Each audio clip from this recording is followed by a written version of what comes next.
This is the Levels Network. I'm Justin Horo, joined by the Triple OG, Willie Mason. OG, we are back. We are back. It feels like a minute. It does. How much? Like, I completely. After we were away for the races. We did Derby Day. Mace had some commitments down in Melbourne. I was away from my brother's wedding, and I completely just stepped away for a week of content. For probably the first time, and I'm talking about all forms of content. Years. Yeah, close for a while, man, because I was doing stuff in the break for radio for SEN. Obviously got the new show doing talking American sports as well. It felt good. But at the back end of it, I was getting a little bit too comfortable. You know, you can slip into that like mold where you go, can't be bothered going back now. Yeah. So you can get like that, mate. You can get a bit complacent. Try and be in the Melbourne vortex for 10 days. Yeah. Oh, mate. And I had a fucking ball. It was so good. The tab was so good. It was down there, Derby Day, Melbourne Cup, Matty Hill, IPA events. Just the people down there, mate. What a vibe, man, down in Melbourne. It's back. The weather, it's back. It is back. We questioned it. Yep. And then you look at I reckon they're tossing up about Oaks Day. There's no way there was 50 there. It fucking lies. Yeah, you were there? So I was there. Yeah. I was there. Okay. So the numbers might have been nowhere near 50. Might have been a bit juiced up, like 25. They do sometimes at a core stadium when they're playing. Derby Day. It was whoever does Accor Stadium on a Saturday 7:30 game. He counted the fucking Oaks Day. He was counting Oaks Day. So a little bit of GST on there. But what a great week. They're back. Melbourne Cup's back. There's like 80,000-90,000 for Derby and Melbourne Cup. Yeah, mate. It was such a great event. Just being down there, and then I stayed down there. I had a few other things there, and then just stayed with some great mates. And I thought, I don't really have to be back in Sydney. So I got back. I wounded Willie on the fucking plane on Monday. Slept Monday. Jeez, that's a good Monday. You were supposed didn't do anything on Sunday. Yep. Didn't do anything Sunday. Yep. Recovered Sunday and home Monday. Kicked it with PK. Yeah. Then straight back into training yesterday. I just had to kick it back in. Train this morning. I was just like, have to get back into it. I didn't train for like 10 days. I was like, fuck, it's a long time, man. I had a couple of sessions back just recently. Same thing. Yeah. I did a sneaky little run over in New Zealand, which is beautiful too, by the way. Yeah. Shout out to the tradie that drove past me. I was telling Mace, a guy screamed out to me, "Scope, love levels," as he was driving past in Wanaka, which is like, if you haven't been there, it's still super beautiful. It's like a smaller version of Queenstown, about an hour and a half away. Absolutely stunning, but like it's a small country town in the South Island of New Zealand, and we love New Zealand, and they love us over there. So it was nice to hear that as he was driving past. Shout out to whoever it was. It was good, man. It was fun. I needed that little blowout. Yeah, probably not that much, but we've got a couple of weeks. We'll get into the Pacific Championship review. Yep. Had a good sort of breeze over everything that's happened over the last couple of weeks. I've got almost like a review of players that I think obviously played well in the Pacific Championships. Looking forward to what they could do at club level. And I'm also looking ahead now, after watching them back, the 2026 World Cup. Yeah. I think this was, and this is respectfully to the Pacific Championships, I'm almost looking at these as like trials, and Mel, Stacey, and if he decides to now go on because he's head coach of the Dolphins, Christian Wolf, what he decides to do with this Tongan team, because they are a genuine threat. They're genuine. The next World Cup's a genuine threat for a Pacific team to win the World Cup. Agreed. It's going to happen. It's nearly going to, or definitely in a final, which happened last time. Yep. But you keep, we'll talk about, you keep growing that young kid, Katoa, the six for the Let's Tigers. Save it. We'll talk about it. I want to get in depth. It's going to happen. I want to talk about those young players in depth, and I want to even just mention Samoa and the potential players that could be heading over there as well. But I guess the biggest news in the last week has been a proposed kickoff rule, and for a guy who prided himself on off the back fence and playing with some of the greats, like imagine telling Marco Milli. I spoke to Marco Milli, but he vomited in his mouth. He couldn't even get it out. He was just dumbfounded. He goes, "What the fuck do you mean?" I said, "It's happening, Oga." All right, let's discuss it. So for those who are unaware, and this comes from an article that I'm reading. This is, after it was proposed. Penrith legend Greg Alexander has questioned the proposed new kickoff rule, suggesting it might not have the desired impact the NRL expects in 2025. Reports on Tuesday claimed the NRL was looking to bring in a new kickoff rule, which would see teams concede a 7-tackle set if the ball does not bounce before the 20-metre line off the kickoff. Teams can still go a short kickoff, but if they want to go long, they would need the ball to bounce before the 20-metre zone, which, if you're familiar with the NFL, it's almost like a squib kick. It's almost like you're dribbling it across the ground. Therefore, I think if you're trying to kick it deep, you'll see a lot of them go across the ground, and I guess that lessens the impact by the time the team that receives the ball gets it to the player. I guess that's what they're trying to do. Or I guess another thing that the NRL are hoping is going to happen off the back of this is, again, the short kickoff, just like they've done with the dropouts. Well, it's probably going to be like Union then, right? Yes. Yeah. Which that's not fucking going to happen. I was just thinking the other day, 6'1" Rennie Matua was having a conversation. I said, okay, well, 7-tackle set, right? It's the first set of the game. You just pump it over the 20 anyway, and there's Lindsay Collins is there, the other front rowers are there. They want the ball. You're willing to – you think they're going to catch the ball and go take a knee and go, we'll take the 7 tackles? They're fucking peeling off the back fence. Let's explain it properly. So if they do kick off, it's not like it's a decision that the attacking team makes. They just run and it's 7 tackles. Whereas if the team that kicks off bounces it, then it just becomes 6. I know that. I'm just saying. Okay. But so just say if you pump it and just like a normal kickoff, the front rows are still going to be in their place, right? Yeah. So you go, all right, kick it. Normally, we'll cop the 7 tackles. We'll get exactly right. Well, I bet there's not one front row worth any fucking salt who's going to go take 7 tackles. You know what it is? It's not going to happen. It's the intention from the team kicking off. Fucking oath it is. Are going to be kicking off and going, we don't give a shit about the 7 tackles. We want to rip you. Yeah, exactly. So and you got to take that personally. And personally, if I'm sitting at the back there going, fuck, they're kicking me. They're questioning my whole fucking integrity here. Yeah. This is a man's fucking game, right? Is that going to make you go I'm harder? coming off the back fence as hard as I can, right? And the defense is going to go, we'll cop the 7 tackles. Who cares? We just fucking front load into that first one. Sometimes it depends in different parts of the game. All right, fuck it. Don't worry, kick it low or kick it to the 20, whatever. But most of these times when you want to set the standard and say, hey, this is where we're fucking going, kick it deep. Let's go. So the collision's still going to be there. Your intentions are going to be clear. Your intentions, because you need to set, because this game is a fucking wild game. It's one of the toughest games ever to play, right? And the kickoffs are something that they're trying to limit the head knocks. I get it, whatever. But you don't do that to front rowers, mate. Unless you're going to put wingers back there and put your front rowers back there, that's the way you're going to stop it. When the news first broke last week before the final, there's a part of me that was like, I assumed this was going to happen. There was so much chat throughout the season. Ago, mate. Yeah, it's been, and specifically with a couple of incidents that happened in the finals. The ones that stands out, Lindsay Collins, Nelson Asafa-Solomon ends up missing the final. Moses SUALII, and that one was bad. Tolu Kola on Jared Waerea-Hargreaves. And that happened. And the SUALII one. SUALII was earlier in the year, but I think it was so... when the eyes are on. Well, it's critical. There's more eyes in finals time, and we lose Kola 1 week and then Collins, and I was like, there is going to be some change. And there's a part of me that's like, I understand why there would be pushback, but I was like, do we want to see this? And then I watched the final of Tonga versus Australia, and Adam Fanua-Blake. Oh, he was good. Carried the first ball off the kickoff, 22 metres, busted through the line. I was like, love it. That's why we need kickoffs. Yeah, you need it. You set standards, mate. Adam set the standard. Even though they lost that game, Adam set the tone for Tonga in a really close physical battle with Australia. They took it to him. By the way, we're going to talk about Adam Fanua-Blake. Oh, I love him. I almost feel like I fucked up my rankings already on props by not having him higher. He proved us all wrong. He's number 1. When you see him play like that in the semi-final and in the final, he was outstanding. But when I seen him carry the ball, and I'm getting so am I. I'm not fucking hell. I love it. I seen him carry the ball, and he gets to the 22, 23 metres, and I was like, he set the tone for Tonga. And Taumalolo off a couple of those. Oh. Mate, you can set the standard. This game, rugby league, it's a tribal game. It's been going since 1908.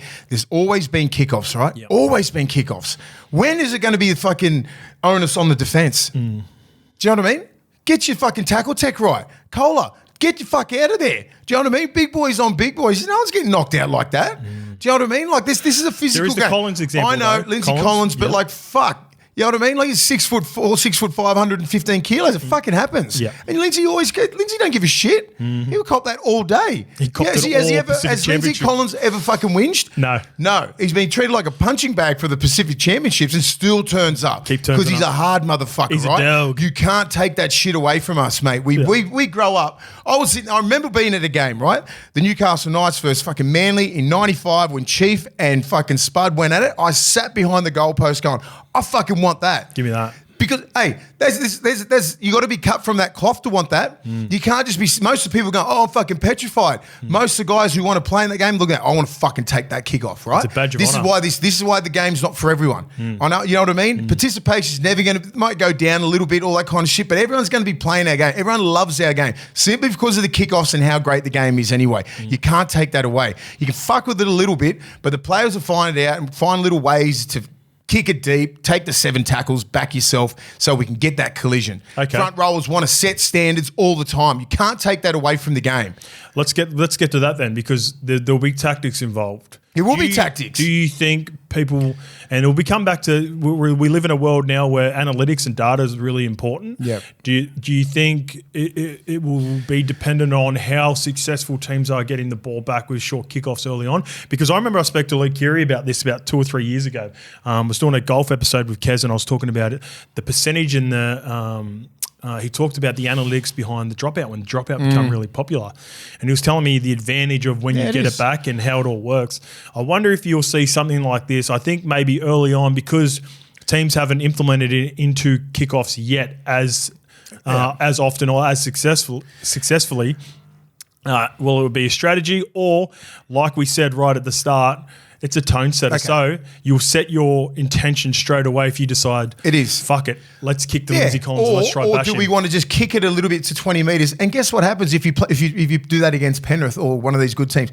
First set, attack and kick. They jam you straight down on your 10 metre and just fucking eat you the whole game. You're on the back foot because you didn't set the standard at the start. Because usually you make about 45, 50 metres on your first set for 6 tackles. You'll cop it. You know what I mean? You'll back yourself to get down there, make it like on the 10, and then by the time the 7 tackles, will probably be on the halfway. All right, let me play devil's advocate on that one, because that's a great example. What about Penrith? They're just so good anyway. Yeah, I know. That you may as well try to get the ball back because they march you 50 and Nathan puts it on a dime and puts it in the corner there's going to be teams like Penrith, a bit of an anomaly, who are masters at that. Yeah. But if you're playing, if I can... Canberra's playing Sharks, you know, just like 2 fucking top 8 teams, you know what I mean? Like, gritty. Gritty teams, field position team. They're not exactly like Penrith. Let's just put Penrith over here. That's a great example, Put Penrith over here. Okay, do we want to set the standard right away? Yeah, we do. Or do we want to just dribble it down to the 20 metres, then they get it. Next minute, they're on the front foot, then they jam you in your fucking corner. Everyone's pretty good at that now because it's a copycat league. Everyone's copying off Penrith and Melbourne because they've been doing that fucking thing for years and jamming you in there.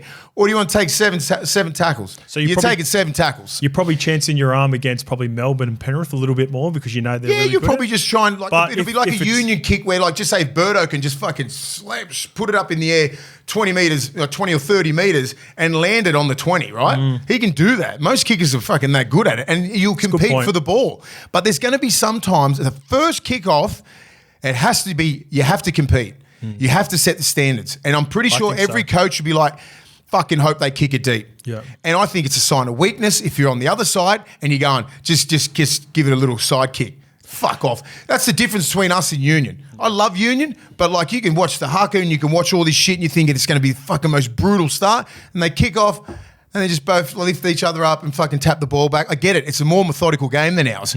Ours is not like that. Ours is like, we're kicking it to you and we're going to fucking impose our will onto you and try and fucking kill you. That's what separates. That's what separates us from Union. Sure. Union is more methodical. Do you know what I mean? Like that's what it is. Yeah, it's got way more fucking little things, lineouts, all that. All these other things are fucking very important. Rugby union got way more IQ. Way more IQ. Fucking way more. Everyone's got to be switched on. We're not. North-South game, we fucking want it. We want to hit. We want collisions. Defensive, for the amount of defense and technique work that these young men do every single day, I'm so surprised at the knockouts. Do you think... So we played with a guy called Paddy Richards, Hollywood Richards. I played. Did you get a little bit of time with him at Catalans before he finished up? Great man. Funny story with Paddy Richards. I'll tell it on another about his retirement. How he just quit halfway through the year because it was over what was happening over there at Catalans. But fuck, mate, he was the master at getting the ball back. So he used to tell me, Hozzy, chase this ball as hard as you could. And no exaggeration, this is over in the Super League too, by the way. I reckon we got the ball back once every 4 kickoffs, 25%. And what he used to do was that spiraling the reverse spiral off a kickoff. And it used to bounce probably in between the 20 and 10. There's a part of me that thinks if with this rule, he would be super valuable, right? Dropping it in there, maybe bouncing it in that dead zone from the 40 metre to the 20 metre line. He'd be the master at it. Mate, he would kill it with this new rule. And do you think players, because if this rule does transpire, then I can see a world in which, pardon? Oh, they've already said not this season, but you'll see guys like Nathan Cleary, Matt Burton, all these sort of guys start practicing trick kickoffs. Yeah, they will. Yeah. I just think they just can't take that whole kickoff away from the game. Yeah. Imagine in an Origin they did that in an Origin. Origin kickoff first game is what everybody wants to watch and every front row wants to take and every player wants to hit. That's just the way it is. You're going to take that spectacle away from the game. I mean, this is a collision sport. People get hurt. You know what I mean? Like head knocks are going to happen. You should try. I'm all about protecting the players and stuff like that. Yeah. But sometimes, if someone's 115 kilos running like a bull and you're an 85 kilo center, get the fuck out of the way. Get your big dogs in there. But there is handle it. There is compromise from the NRL in the sense where they're not completely taken away. They haven't ruled it out, but they're going like, this is another option. It's still up to you if you want to kick it, and you just got to take the 7 tackles. So there is at least. At least they're not just taking it away like NFL. I can't believe we just compare it to NFL. NFL's coming at you at different angles and like knocking people, their cheap shot. You don't have to be having the ball facing the same way. Bang. People are just knocking you straight out. And the helmets are helmet to helmet. Like, you know what I mean? It's a whole different beast. Yeah. I get it with that sport, right? But ours is just like, you know where you're running. You know where you're going to get hit. Brace yourself. Get your technique right.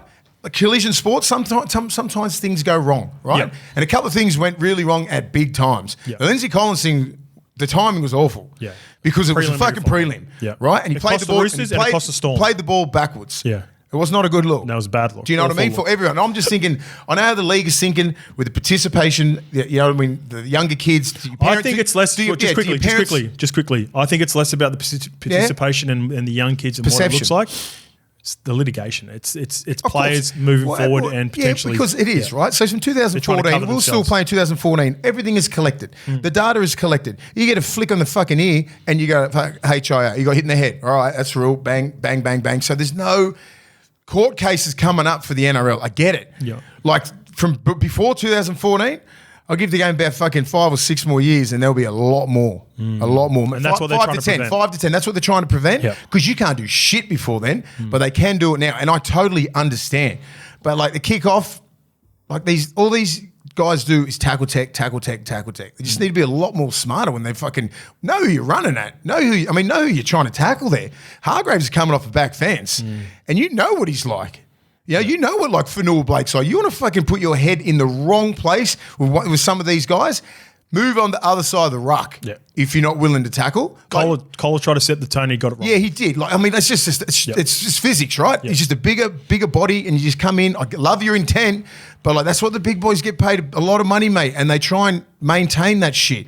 Like just Jared made and Jared's gone now, so that fucking rule should be gone. Jared made a career of 300 games of setting the tone like this that. This is the Hargraves rule. Young little Togo Kohler's got a. This is the Hargraves rule. The kickoff. Yeah. You left your legacy, big boy. All right, let's get to some of the stuff that we talked about. It's been a couple of weeks. One of the biggest, I think, clips that we've ever done was to do with the haka. And for both the Samoa and England. And I noticed in the second game as well, shout out to England who got the dub on Samoa 2 games in a row. Samoa, nowhere near their strongest team. They were a little bit more respectful the second time around after, I don't know if our take of podcast had anything to do with that. I want to give a shout out to 2 guys who liked our clip. Both Mikey Lewis from England. Did he? Mikey. And young Gordy from Samoa. They both liked the clip. I love those 2 boys. Yeah. Look, we had our say. with regards to sort of the distance, and that was the major takeaway. Love the passion that those two young kids play with, and they went hard at each other, but had a bit of a pushback from a couple of people. This one's quite entertaining, quite funny. This one comes from PVAA. In the spirit of the Pacific Cup, if we get the subs to 50K by Magic Round, can we see Scope do the haka and or OG Willie Mason do the sippy towel with their respective nations in camp or in some capacity, respectfully, of course. All right, here you go, PVAA. If we get to 50K by Magic Round, that's subs, I'll do the haka. In front of the Caxton. At Caxton, on Caxton Street. There'll be you will Round. have a fucking army with you, and let's get some of the brothers around there. Oh mate, they will gladly do that. Yeah, gladly. So that's if we get to 50K, I'll do it for you. So there we go. This one comes from Tones, TOANZ, G's Scope, and this is going back to the England Samoa event on England, but. Toa and Zed said England also did the same to them, which we discussed as well in the take. G-Scope, you always miss the mark at times. So always or at times. England walked up to Toa Samoa and stood at the halfway line as a sign of wanting to instigate a head-to-head challenge. Second of all, the English player, if you watch it properly, initiated the head-to-head by leaning forward and walking towards Gordon of Samoa. So if they want to talk up and challenge the Civitel, then of course it's going to be face-to-face. Duh. Look, if England walk up to the 50-metre line, they obviously wanted a bit of that smoke. I think there's ways to do it where it's like, we talked about the example of the English team who was super in the Union in the 2019 World Cup, super disrespectful. But going back to the main point where, of course, we talked about Samoa advanced on them, which we're fine with. You just don't go all the way. Don't give Mikey Lewis the opportunity but they stood to on the halfway and they didn't move over the halfway. They stood on halfway. You do it from a couple of metres away, so Mikey Lewis can't put his head forward. But we've sort of passed that now, and I thought Samoa did a great job on the second time around. They did. I mean, emotions get in the way, right? I get it. We were just like, you just don't do that. And speaking of Ren and all that, and like all the OGs in the Samoan team, they get told not to do that. Yeah. They get told not to. They keep your distance, respect, all that kind of stuff because they're respecting you. Yep. You just don't do that. I mean, emotions get high, everything like that. They walk forward. He just fucking kept walking forward, and he's like, oh well, I get it, but that was just our take on it, right? And a lot of people agreed because it's not like England ran kept walking up while they were fucking walking up. They weren't doing that. They walked to the halfway and stopped. And if you go back to the 2019 version, because I rewatched that after we talked about it as well, mate, they were super disrespectful in the World Cup. They went into like the shitty flying V thing, which they thought was going to be, and it was like, and you go back to a couple of weeks ago when England played New Zealand, they drowned out, they started singing while the haka was on. Like again, that is super disrespectful, but that's the crowd. Yeah, that's the crowd. I sort of dig that because it's fucked. That would throw me off if I was New Zealand. One of the players instigated it by, I believe he got, I think it was like a press release where they instigated it. Yeah. But the 2019 one was super There was a couple of players that were turning their back on it and everything, and that's fucking way out of line. So got no time for that, but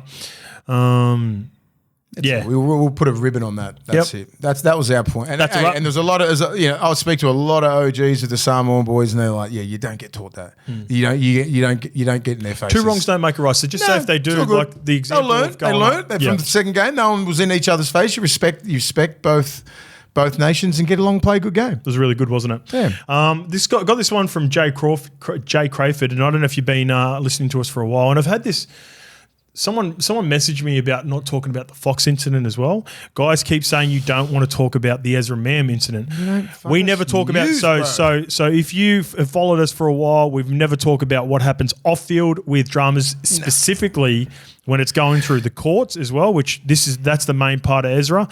We've never talked about Fox. We've never talked about off field stuff with we don't talk about news. We talk about footy. Mate. We talk about games. We talk about what we love about the game. That is stuff that if you enjoy that stuff, you can watch the news for that sort of stuff. You can, I think radio, they talk about that sort of stuff. And that's not disregarding or bagging anyone else that wants to talk about that stuff. That's just not what we do. But I think people probably think that we said something because like I do Channel 7 stuff. Yes. I had to have a little say on Latrell because, that was part of the news. You're on SEN. Yes. It's part of the fucking, you got to talk about part of that the stuff. agenda. It's part of the, We control the agenda here. We control our narrative and we choose not to talk about any news, whether it be Fox or Latrell, anything off anything. Field. Anything like off I have field. relationships with all those players, so do you. I always try and reach out and give them some a little bit of advice, see if they're okay mentally, if they need anything, blah blah blah. I'm always here for you. That's it. Nothing would never bring that shit up on here. Yep. Agreed. So let's nip that in the bud for anyone who's just watching this now. And it's news, mate. When when you start making, I always got told, Willie, if you ever start making front pages, that's when you're in shit. Yep. All right, this one is the replies to our best ever New Zealand team. We'll be quick on this one. EJ Smith goes, Benji gets the 6 jumper all day, every day for me with the best ever Kiwi team. He won a 4 Nations and a World Cup. End of. Warren was a gun for Manly, but for the Kiwis, he wasn't as dominant like Benji did. Benji 6, Stacey Jones 7, and Shawnee Johnson at 14. I don't hate it. I don't hate that. You know what threw me off with that? Because they put him at fullback. So I didn't even think about him being anywhere else but fullback. I was thinking who could be fullback. Yeah, Benji easy at 6. Yeah, Benji 6. Love Fozzie. But as he said, he's won 4 Nations. He's won a World Cup, that 2008 World Cup. And we've both played with Foz too, so we are there's bias with that as well. And I love Benji. I've played with Benji, played against him for years. I love him. He's a generational talent. He's responsible for Shaun Johnson. Yeah. He's responsible for all these young kids who are like trying to emulate Benji Marshall. Did you play with Benji in that All-Star game as well with Shawnee? Yeah. Were they both in that team? Yeah. Fucking hell. But you try and they all tried to emulate those two guys, man, because they were just freakish talents, man. Yeah. Good people, great for New Zealand Rugby League.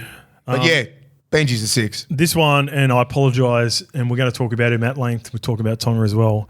When we're going through the forward pack, I absolutely love this chat. But the greatest Kiwis team ever. So crazy how a player like Tomalolo wasn't even mentioned. We forgot about because he's big play for Tonga, man. But he did represent the Kiwis. I know at the start. Well, fucking Tomalolo's lock in any team that I pick. Yeah, that's from H-Camp. And there's a lot of people that if I pick my best ever team, Taumalolo's in it. Agreed. I completely forgot about him because I just think that he's represented Tonga so many times. People don't look at it like he's Kiwi. So he's in my. He's the best lock of all time. And Jared Kennedy, he wrote, surprised you guys forgot about Steve Shoulders Maddai when talking about Kiwis. Fuck. Yeah, but I mean, like you got Nige at one side and Skivvy on one. Joey Manu? Yeah, see, who do you take out there? Would you put Joey? Anyway, fuck it. Anyway. No, I'm just saying it's a good conversation, right? Because Skivvy, he puts a fear into anyone. But when I was playing right side back row, he's playing left. Go out the back. Go left. Go out the back. Go left. I'll run the deco, go out the back because he's always going to jam in. Go the other way. Do you know what I mean? Fucking hell. He could hit. That's a monstrous human there. All right, this one comes from Nate Sizzle. So this must be Nate Miles. Nate Miles, of course. Question for the potty. Drive to Survive really blew up F1. Way more people took notice of the sport and it blew up the profile of the athletes. Since then, many other sports have followed suit. We've got full swing for PGA, NFL with receivers / quarterbacks, NBA with starting 5. I really think it's a great way to get more eyes and gain fans of a sport instead of directly promoting the sport. It focuses on the personalities that make up the sport. In turn, it makes us fall in love with the players and then fall in love with the sport. If both of you were GM, CEO of the NRL or a club, how would you guys want a Netflix show or example or one of those streaming services to highlight the NRL? Yeah. Would you focus on a position like halves or fullbacks, or would you prefer like a Hard Knocks sort of show? I'd prefer the positions. So would maybe I'd think, and it'd be right near Origin, and I think I'd go fullbacks. Yeah, I'll go fullbacks. I think they're the best. I think they're the best in the business, and I think we got the best fullbacks. I mean, this generation right now, we couldn't even a top 10. We could pick everyone is up there, right? We left Gutho, AJ Brimson. We left them out of the top 10. Imagine having KP. Imagine having like Latrell, Turbo, Dylan Edwards, and that's a good who four. else? Like who's the fifth Teddy? one? And Teddy. You know what I mean? And just have it, just have it the whole year. Yeah. Just see how they go. And they got to go through the whole year, the preseason, then into Origin. Like it'd be a fucking great show. Like the ins and outs of rugby league, people don't understand. All they see is what they're doing on the weekend. The commitment is at its most right now. You know what I mean? Like just every day is rugby league. You got to fully commit to this game. Your body, everything like your mind. All these guys are doing so many other things outside of just say your training every single day. They're still doing shit outside of that. I'd love to watch. I would think that would be great if Netflix was fucking trying to, or if the NRL were trying to expose the game a little bit more. Yeah, I'd love to see. There's obvious ones like Walshy, KP. Well, do we have to go? Sorry, do we have to go positions? Like we just I like positions. Positions, or do we just get 5 of our fucking biggest stars? Nah, go and just go through the whole lot. Fullbacks are the coolest. So then you got a bit of a narrative of what they go through and how they prepare for games and the video and all that kind of stuff. Because I think the quarterbacks and the receivers. I think the fullback is doing the most video. I honestly do. Yeah. Honestly, just with kicking, so how important the kicking game is now, and like. Where you're defending, how to defend, the amount of like work you're doing behind the line, in the line, defensive systems, fucking marching people everywhere. Like, look at Dylan Edwards, the way he rolls, mate. Well, that's what I was going to say. Look at KP, the way he is. Look at Turbo, Teddy. They're the captains on the team, mate. They're defensive captains. They tell all the big guys where to go. They're fucking moving people, this and that. Like, they're doing everything. Plus, they've got to know where the ball is all the time. Plus, they've got to be on the back of each shape, support through the middle. Like, it's a fucking big job. Makes me tired thinking of it. Oh, then yeah. you look at Dylan Edwards and go, fuck, he's at the top of his game. Well, he's the guy I'd want to. God damn. He's the guy I'd want to probably see them. I'd love to see Dylan Edwards mic'd up and the communication he does defensively. Yeah, all of them. Yeah. I think he's probably one of the best communicators, and I think Teddy, just by watching him, even Turbo, all the gun fullbacks are the best communicators. Have to be. You cannot have a fucking gun fullback who cannot communicate and know different systems and where you are on the field. If you're at the hash line, if it's a 6'4", where he's at. If it's a 6'5", markers. If there's one marker, if there's two markers, depends. You know what I mean? Like when you're like, sometimes when you're about 5 meters out, it could be 2 markers, could be 1 marker. You know what I mean? Depends if someone's stacked the short side, you want that marker to get back to that short side. Do you know what I mean? Like, and that's the fullback. Get back. Who we always want to go short Fuck side. no, I'm going short side anyway. What are you talking about, Dylan? I'm already here. I'm next to you. This one comes from Callum Deering. Hey, boys, love the potty. L1 from day one. Quick question. At representative level, this one's for you, Mace. How much intel would you give rep teammates about opposition club teammates, knowing very well they could use it at club lane? For example, would Ruben Cotter be telling the Kangaroo teammates anything they could about Tomalolo? I don't think it's going to help anyway. I think you know what Tomalolo is going to do for Tonga versus Tonga, knowing full well that information could be used at club lane. Thanks, guys. Callum, good question, mate. Yeah, so you are. When you played against a young Sonny Bill for Australia against New Zealand, how much information did you give to your Australian teammates that you knew that they could potentially use when they play the Bulldogs? Everything. You'd be like, you give everything that you sort of see on the surface, right? You're not going to get the real fucking details. It's just like, and it's good like stopping that motherfucker too back then. Offloads both hands, right foot. You know, it depends on what side he's attacking on. When he was on the right side, he used to love coming off his right foot and then an offload on the inside or the outside. So he's going to have 2 people pushing up with him all the time because he can flick it and he can go back inside. On the left side, he used to love going overs. He'd have a little pre-line pass or he can dummy himself, flick it back inside. Like there's the amount of detail that guy had. And like, good luck stopping that, right? So you used to just say, "Be ready for everything." Be ready for it, yeah. But like, but predominantly, he'd try and shimmy, and then bang, hit you on the right side, get the 3-man going out, get the 4-man in, jousting stick out around there like that, or right foot beat you at, or like that. It was fucking crazy. I think with the amount of video and preparation you do for teams, I think the main thing, the intel that would probably be the most valuable would be personality. Like what makes him tick. Can you go fucking nuts? Can you like, for example, you've got a couple of guys like with Sonny. Is there anything that makes him tick? Can you like? Is it good to piss him off? Is it? Just play the game. Just leave him alone. Yeah. Don't get him fired up. A guy like Willie Tonga, you played New South Wales against. You know, what's Will like? If you instigate a battle like Justin Hodges did, and Tong, you know. They fuck just him go up, at it, you know, like so. It's more to do with personality, I guess, and right? even like playing against Roy Asatasi at his best, you know, and he was like one side of the field, he'd have a mad sharp left foot. Not many front rowers have a sharp left foot or a right foot, you know, like he'd always carry the ball in 2 hands and then it'd be really late footwork. It's like, fuck, just get on his inside hip and stop it. Try and do your best. Always 2 in the tackle, late offload, strong as fuck. Like it's hard to like, you'll give him those little tips, but then it's like, stop him. Yeah, you still got to stop him. You just got to stop him. There'll be video on me going, well, yeah, I can tell you this, but stop him. Yeah. Right? He's going to come fucking straight through your chest. Yeah, gotcha. Stop him with a bit of foot, because all these guys, you're talking footwork, like backs. Like Sonny Bill's 6 foot 410 kilos, no fat, fit as hell, arms like fucking baseball mitts, and like same as Roy, he's like hitting like fucking brick wall. Guys like that, Nigel Vungana, Willie Tonga, little shimmy, like fucking Willie Tonga, Jesus Christ. That's a problem right there. Yeah. It's a good question. And he's 6'3" and 100 kilo, who can move and skip like fucking like Benji Marshall. Like if he's on the left side of the field, he'll try and cut you with his left foot or beat you on the outside. You get caught in your seat, you're done. Like you're done. So it's like you give information because you want to win. You want to win. Plus, you're doing all this video anyway. But if you know the little intricacies and nuances of how he likes getting the ball, Willie Tonga like getting out ball on the outside so he can get you moving like that a little bit, he'll cut you back on the inside. And vice versa. Do you know what I'm saying? And vice versa, right? So when you go back to Bulldogs, you would have picked up stuff from Australia and New South Wales. You go, Joey does this. Always. That's how it is in camps. Billy Slater does this. Minnie does this. You pick from the best. And you tell the Bulldogs You go back players. and go, Joey loves doing that. Minnie loves doing this. Billy does this. This is where he tries to set up when they had that, with Cam Smith, how we used to come out. And I used to say to the markers, do not bite at Cam Smith. If you see Billy behind the ruck, if you see Cooper Cronk there, because all he's trying to do is engage you. And he'll usually engage a young kid, just come off the bench, played fucking 10 games, trying to get at Cam Smith. Cooper Cronk goes bang out there. You're already engaged. Where's Billy come from? Fucking boom. Yeah.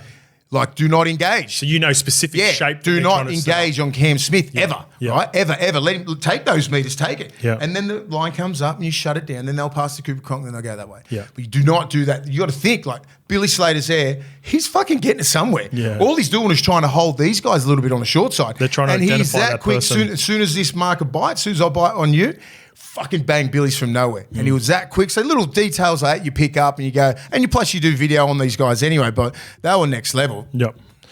Really good question there. The last one, this one comes from our boy Jimmy Reed. Hey Skip, did you see the chat around KERNICK being invited by the Australian coach to present the jersey to the Gillaroos before the final? Surely he's trolling. What would Triple OG have done if he was dropped in 03 after playing for Australia in 02 and asked to do the same? So here's a hypothetical for you, Mace. It was. Just say 03 and then not getting picked in a 55-man squad. So was 03 your first year of 02, 3? Yeah. So if 02 you'd played for the Kangaroos. 03. 03 you got dropped. No, 03. No, listen, this is the hypothetical. Just say, for example, you were dropped for form. Yeah. For form only. Yeah. But they say, hey, Mace, can you come in? You've represented Australia maybe 3 or 4 times at this point. Can you present Brian Fletcher with the jersey? And I just got Dally M. And I'm the best back row in the game. I'm like, get fucked. That's my answer. Get fucked, son. So and I was thinking about this as well. And I don't know if this is 100% true. Without Jimmy telling me this, because I had a complete week off socials and had got away from it. I seen Vossi had mentioned it, so I don't know if this is 100% true if this even happened. But if it did happen, it's lose-lose for KERNICK, right? So if she does do it, it's bad, man. It'll almost like justify the decision for not picking her, and she would come across weak, in my opinion. Like, just say if she did present the jerseys, but if she declined it, it puts her in the bad books with Donald, who's already brushed her anyway. So did she do it? I don't know. I don't know if this is even legit. This is just this is all allegedly, but Jeez, yeah. It's a tough one for that young girl. It'd be really tough because you want to be in the Aussie side and then be really, really disrespectful from that coach. If that coach actually did this, fucking sack him. Well, that's terrible putting her in this position if that actually happened. So there's 2 things from this. If this really did, like if he did ask her and I don't think she did it because I didn't see any stuff over social, so I don't know if she did it. But he's either incompetent, right? And he's completely not reading the room and it's fucking and he's just incompetent is the best word for it. Or worse, that he knows what he's doing and he's playing mental fucking gymnastics with this young girl, and that's way worse. I hope that would be way worse if he's trying to mentally break this young footballer down. I hope to God that this because didn't of happen, because of the blowback of what happened. I hope to God that this whole thing is manufactured and didn't happen, because if it did, this guy is not a good person. Yeah. Because you don't do that to a young person. You put her in that predicament at the start, and then you're trying to test her like character and shit like that. Yeah, that's what. It's fucking the best very, word it's for it. very, He very. was testing her. Yeah, it's not good. I'm going to give him the benefit of the doubt and hope that it didn't happen. But if it did, the NRL need to look at a new coach because you don't do that to young people. No. Especially young women, anything that was at the top of their game, and everybody knows that she should have been in the team, been through this before, and then you do that and put her in this predicament. It's a fucking very bad trait. Very bad look. If this is bad if again we go back to it, I've only read one article on it, and I guess this is where we're at now with the women's game, where you could, in years past, you could probably get away with something like this, and not a lot of people finding out. But the women's game is growing, and it's becoming more popular, and social media, Yeah, this is if he did do this, when the smoke there's fire. I think it's way out of line. Where the smoke there's fire. Yeah. Right? You can't just really. No one could really just toss this up and go, this. Yeah, you're you right. Can't. It's you too can't, it's too random, and it's too like, it might have happened. Yeah, and this is not good. Yeah, I'm with you. They need a review. They need a review on him for sure. Yeah, for sure. Because you can't do that to anyone, man. You don't even do that to young SG ball players or anything like that. You just don't do that, especially if you're at the top of your game. I was trying to, I did a little bit of deep diving last time when we spoke about this situation, trying to figure out like where he come from. But I don't know, maybe just because it's emerging. There's not really much on him with in terms of going through his pathways and systems. I think he just what I got out of it, I think he just works at the NRL, and he was sort of given the job a couple of years ago. Yeah. I think with the growth of the game, there's going to be more people looking for these sorts of jobs, Origin level, Australian level, and even NRLW level. So hopefully we start getting the right people in those spots. Young ex-NRL sort of players that are like SUALII and all that, they're all embedded in the women's game. Yeah, SUALII just finished up with the Dragons, and he coached the Samoan women's team. Is it Fetu Samoa? Is that what the women's team? Well, I think there could be someone Apologies like if I got that wrong. Yeah, it could be someone out there. Should be someone out there because, as I said, the women's game's growing, and the amount of knowledge that these men can pass on to the women if you played at a high level, not if you've done your coaching certificate. I think there's a real space there now for the game to grow, and it's the coaching. I think that takes the women's game to the next level. It does. Taking our game to the next level are our dogs of the week, BSC, Cairns, and 7-Eleven. This one comes from the SC Experience. What is up, lads? Not so much a question, but just want to shout out BSC. The cans are selling fast off the shelves in 7-Eleven like hotcakes. So when I go in and find myself a can, get super excited and yell to myself, I am BSC's dog. You know who week. should be on this? Seriously. Ma Uso, Yo Uso. Joseph Akuzo. SUALII is both our dog of the week for this week. What a man. Killed it. Killed it for the Wallabies. I didn't know who he was playing either, so he fucked up England at Twickenham. So let's go back, right? Going into sort of the last couple of weeks, there was a heap of pushback about him going straight into the wider squad. Then he gets selected, and people were questioning, is he going to be fit enough? Is he going to be ready?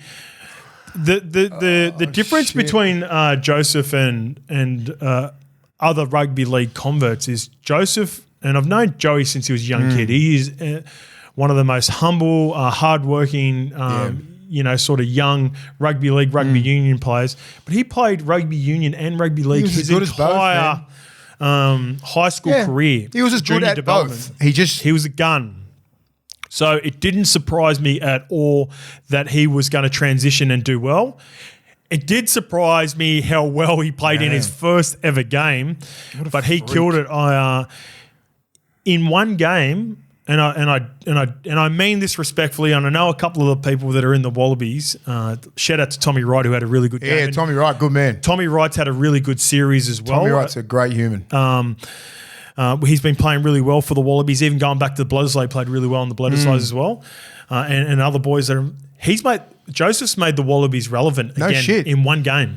No shit. He has. I would argue that he's probably played I don't think he carved up a NRL team like he carved up England. I honestly don't. I've always rated him highly. He's been a gun player.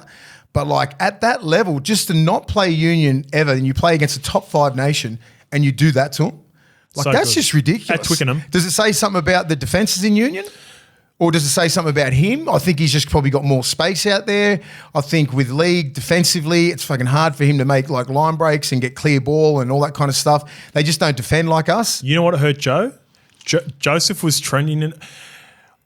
I was when I seen Joey coming through, I maybe was, you know, some of those people in media and what, like I sort of projected him to be a superstar straight away. Took a little bit longer to get going for Joseph. You get 3 people tackling him all the time. The problem with Joey that we never got to see the best version of him at the highest level was the tackle in Origin. Yeah. Who knows if he had a really successful Origin series off the back of that, what New South Wales was so successful, maybe we view Joseph differently and his imprint on NRL. I just think Union suits him a lot better because he's a big, strong human, right? Fast skill set like a halfback, but like there's more space there. There's just a lot more space with Union. It's very methodical, and sometimes he's getting one-on-ones. Like he's just skinning blokes. Yeah. In league, most of his runs were coming out of yardage, play 2. Fucking the box is stacked. Good luck, mate. And he's still finding his front.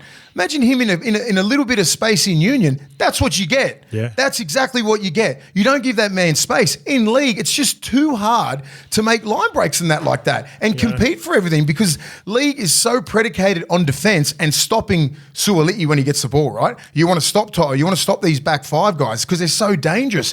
In Union, it's more open sometimes. It's a reflection of the position for centres in rugby league at the moment too. You get one-on-ones, mate. You are so reliant on certain shape getting you ball. Yep. I reckon the centre position, and we're going to get to this a little bit later, has basically turned into a defensive position. Like you got to be defensively stout. You got to defend like a back rower. And you come up with a couple of big moments every now and again, whereas he's playing outside centre, he was playing 13 for the Wallabies. He had a little bit more freedom. And I think naturally the offloading style of rugby union and very open, mate. I think he just brought a whole new energy to the Wallabies. But just say with they were attacking from over the 50, which I haven't that's seen. The thing. In a like with while. league, it's not all attack now in league. You got to get to certain places where everything's attack in Union. Like he suits it, right? No, there was no disrespect to the defense in England, but that guy's 6'4", moves like a gazelle. You know what I mean? Like he can palm both hands, he can step off both feet. He's highly skilled. He's got a high skill set. We didn't see that in league because league defenses are so good. Did you see this the space that he had against England? Because like put people into the ruck, all that kind of stuff, then bang, bang, bang, bang, they shift the other way, one offload, and then bang, he's just sitting there going, fucking thank you. Yeah, and also when when you look at some of the bigger boys in Union too, they're big bodies. So some of these guys are $125, $130, not as agile as front rowers are in rugby league now. So they have got a lot more athletic, you know what I mean, like in Union, but you're still going against these front rowers. They just do scrums, you know what I mean? Like they're just hard head dudes. England's rugby's a hard game. Of course. But if you're a strike centre like SUALII, he just got the ball at the right time. And shout out to the Wallabies, fucking played great. I love it when the Wallabies are fucking doing great. People think that we all hate each other. I'm good mates with Dewey Mitchell and all these boys, and I was like, we want to see the Wallabies do good. Yeah. They just beat fucking England in Twickenham. Yeah. Now everyone's talking about them. Lions too are coming over too. Yep. The Lions are coming over. We'll probably dust them up as well. No pressure. we will. After one good performance from SUALII, now it's we. And this is why the Wallabies went out and got him. Yes. Because of the fact that when he does kill it, all of us will jump on the Wallabies bandwagon. Well, you know what? And this is why I love it as well. And I want to see, obviously we love Union, but at the core of us, we're NRL. This is going to open up opportunities for other young Polynesian or Australian kids who can now negotiate with the Wallabies looking going, look at Kohler. Geez, I wouldn't mind. Look at Kohler. Penasini, they're all guns, all these guys, when they go to the negotiating table, they can get more money from the NRL, which I love to see as well. Or they can look over and look at Joseph. This could be a little bit of a golden era. Like Phil Ward's done a great job, right? Shout out to Phil Ward, CEO there. He went through a lot of shit, right? And like even getting out of their group in the World Cup. Yep. Now they're starting to see it, right? They're starting to develop all these younger players. Everyone wants to be a Wallaby again. I think Phil Ward come in after the World Cup. Well, fuck. I think he did, Well, that was an even bigger shit show. They had, what's his name?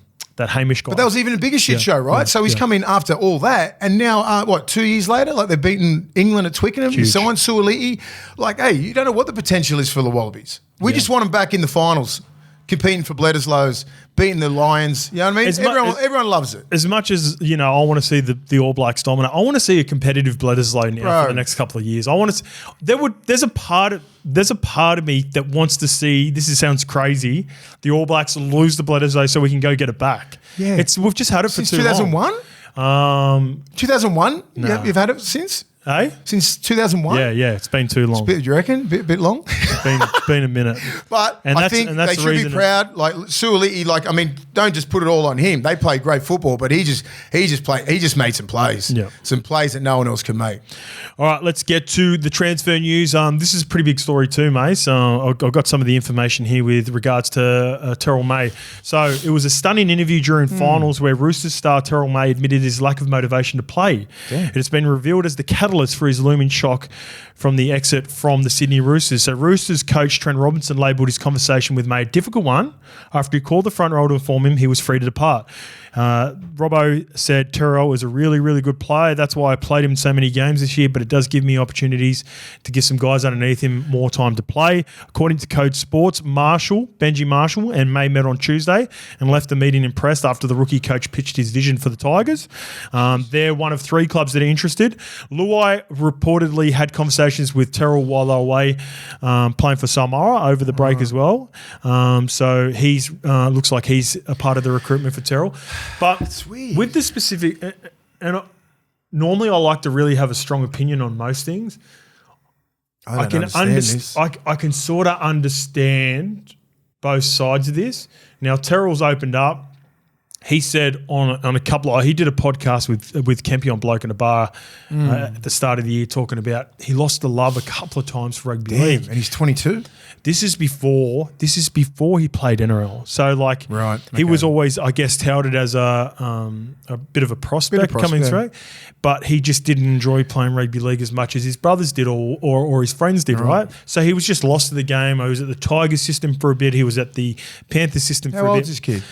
Terrell would be around 24. Okay. Let me find that out for sure. At least he was honest with Robbo. I think there's a lot more to do with than that conversation.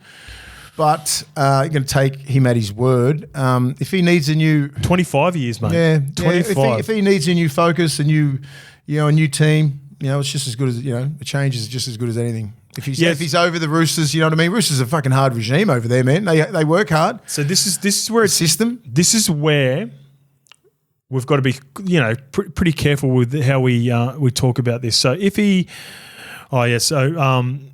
Lukey's put some stuff here, but I know what the situation is. So if he is indeed gone to the Roosters and said, look, football isn't everything for me. Yeah. I do it, it's a job, and is honest and upfront with the Roosters, but the way that they look at it, and sign with Tigers. No, but they would have viewed that. This is before, right? So This is just him having a conversation with Robbo, and then Robbo goes, "Man, I love the talent. He's a good kid, but do I want the uncertainty of whether he might just turn around in 6 months and go, I sort of can't be bothered anymore, Like now. No, well, it hasn't happened now. It hasn't happened, but it's happened in the past. No, I'm just saying, just say 2 years ago when he had this conversation with Robbo, Robbo's like, this could happen. This could happen, which is happening right now, where he's just like, I don't.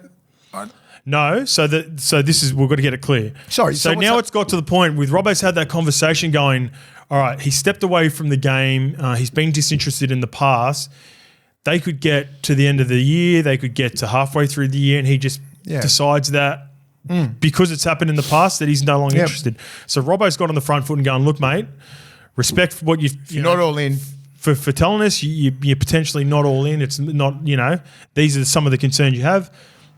You can go and talk to another club. Yep. And now he's talking to 3 other clubs that are looking at the talent and going, we're going to take that risk. I'll take that risk, and every I'll bring a guy. Every coach is going to be like that. There's I can get the best out of him. Apparently, the Bulldogs are a part of it as well because of his relationship with Serraldo. That goes back to the relationship with the May brothers at Penrith. And also the Dragons are really keen on him. So Robbo's gone, you know what? You're probably not a fit for us. You're going to find a team elsewhere anyway. Yeah.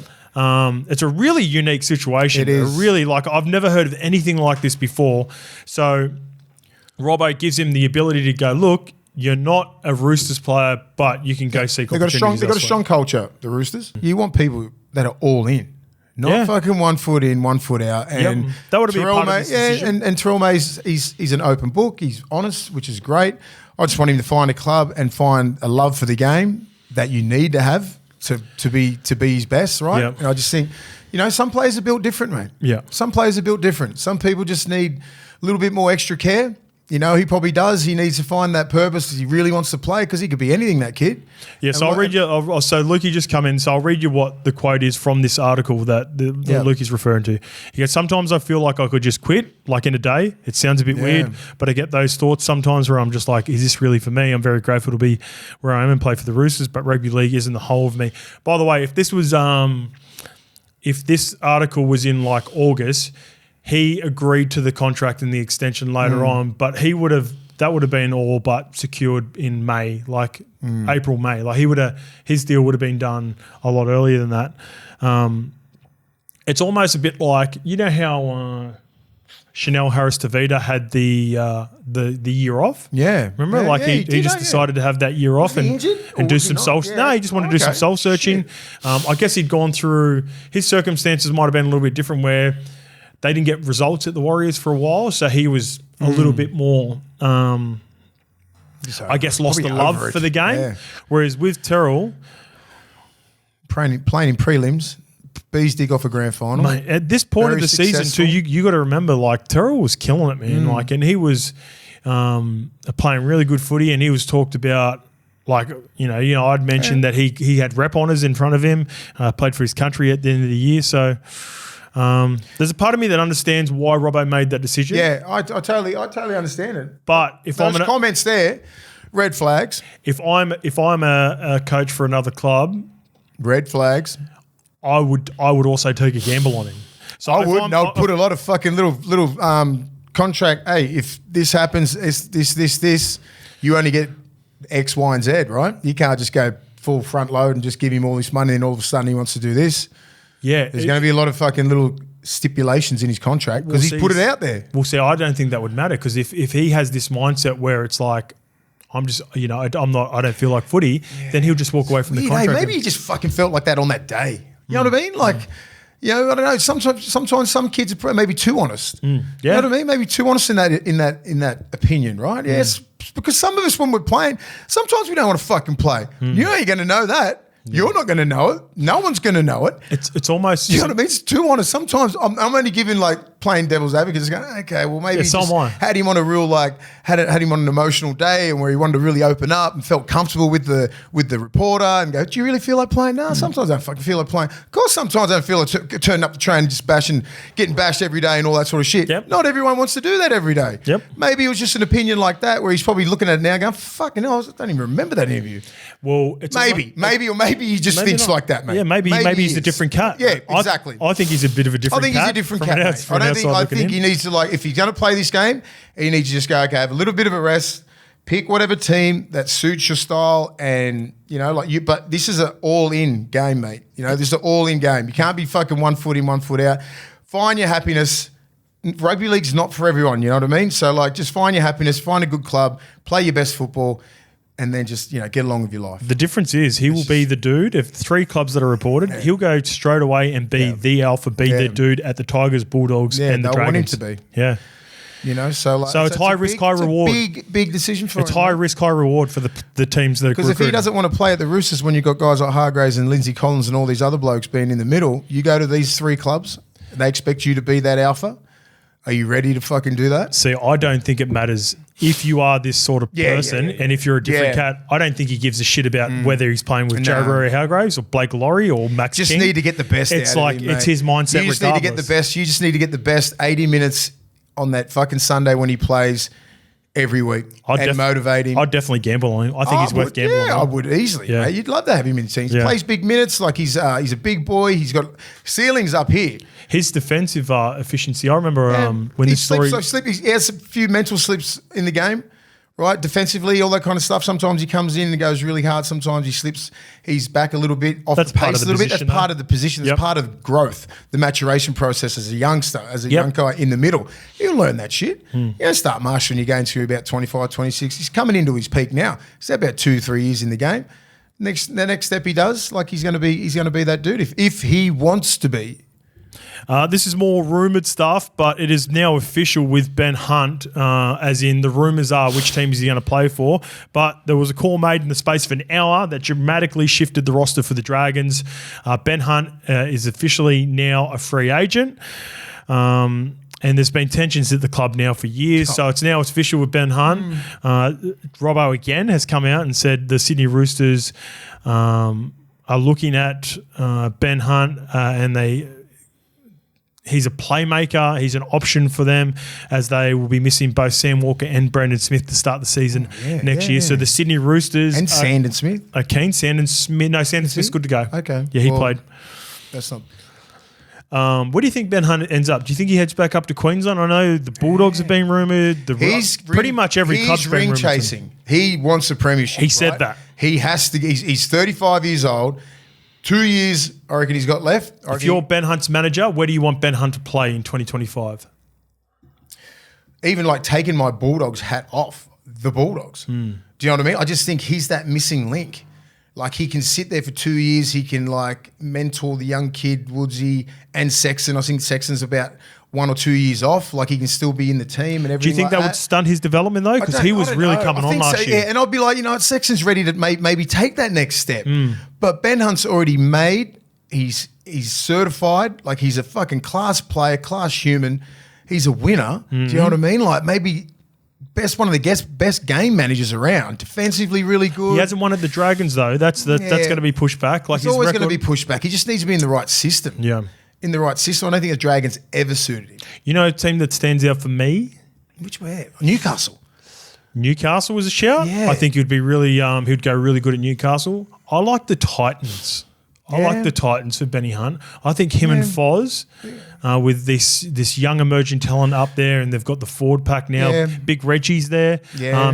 With Tino back and Mo Fodawaker, Fafita, both for more. Yeah. They've got like if I'm a half in this day and age, and you look at the success that the Penrith Panthers have had and the success that the Melbourne Storm had this year with outside backs, with the recruitment of the pack that they've got. I've always said they've been a top 4 team in my head for the last couple of years. They're just really underachieved. They've either started the year off really shit or really good, fell off, that consistency. So that is a good shout. And that's Desi knows how to treat veterans as well. And that's right near where he's from, right? He's back up in Queensland, all that sort of stuff. Like, because if you're going to pick like who are the options? The Bulldogs? Pretty much the Knights. There's like everyone, 8. Parramatta. Like, I don't know. Like this is a big choice. This is a big thing. Can he go to the Titans and change that whole culture and win a comp in 2 years? I don't know. Desi started doing that for him. I think they showed signs last year. Desi could do that. But like, I think the Bulldogs would be Cowboys another shout. Bulldogs would be a great fit for him.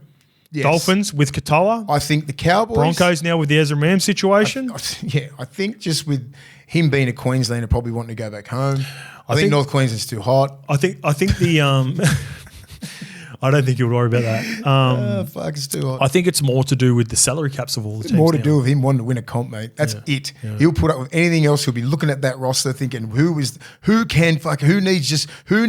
me to get him over the hump? What would you pay for Ben Hunt right now? Fucking 900 there, mil. You 30, would 35? Yeah, easy. I don't care about the age anymore with halves. If he's a front row, no way he's not getting on a roster. Yeah. But a halfback, when you see Reynolds and that still playing well, Townsend still, Shawnee, they're all fucking playing really good football, and it's so hard to come across a great half. So you're probably going to pay $1 million for him. All right, what about King Gutho? He talking about Ben Hunt made way at the Dragons. Gutho's now there. Eels halfback Mitch Moses says it's sad to see how Clint Gutherson's time at the club ended with the former skipper of the Dragons, where he's tipped to be great for the Red V in 2025. Gutho was officially released from the final year of his contract last week and was quickly snapped up by the Dragons for the next 3 seasons. He's expected to replace Terrell Sloan at fullback. So Gutho now joins Regan Campbell-Gillard. I reckon Sloan will end up on the wing there. Okay. Sivo, RCG and Gutho. So that's roughly about $2.5 million of the cap that Riles has manoeuvred already for the Parramatta. It's always going to happen. Let's start on the Dragons. I think we both agree that Gutho's definitely got a couple of good years left in him. Just needs an off season. But I think this is more a culture setter.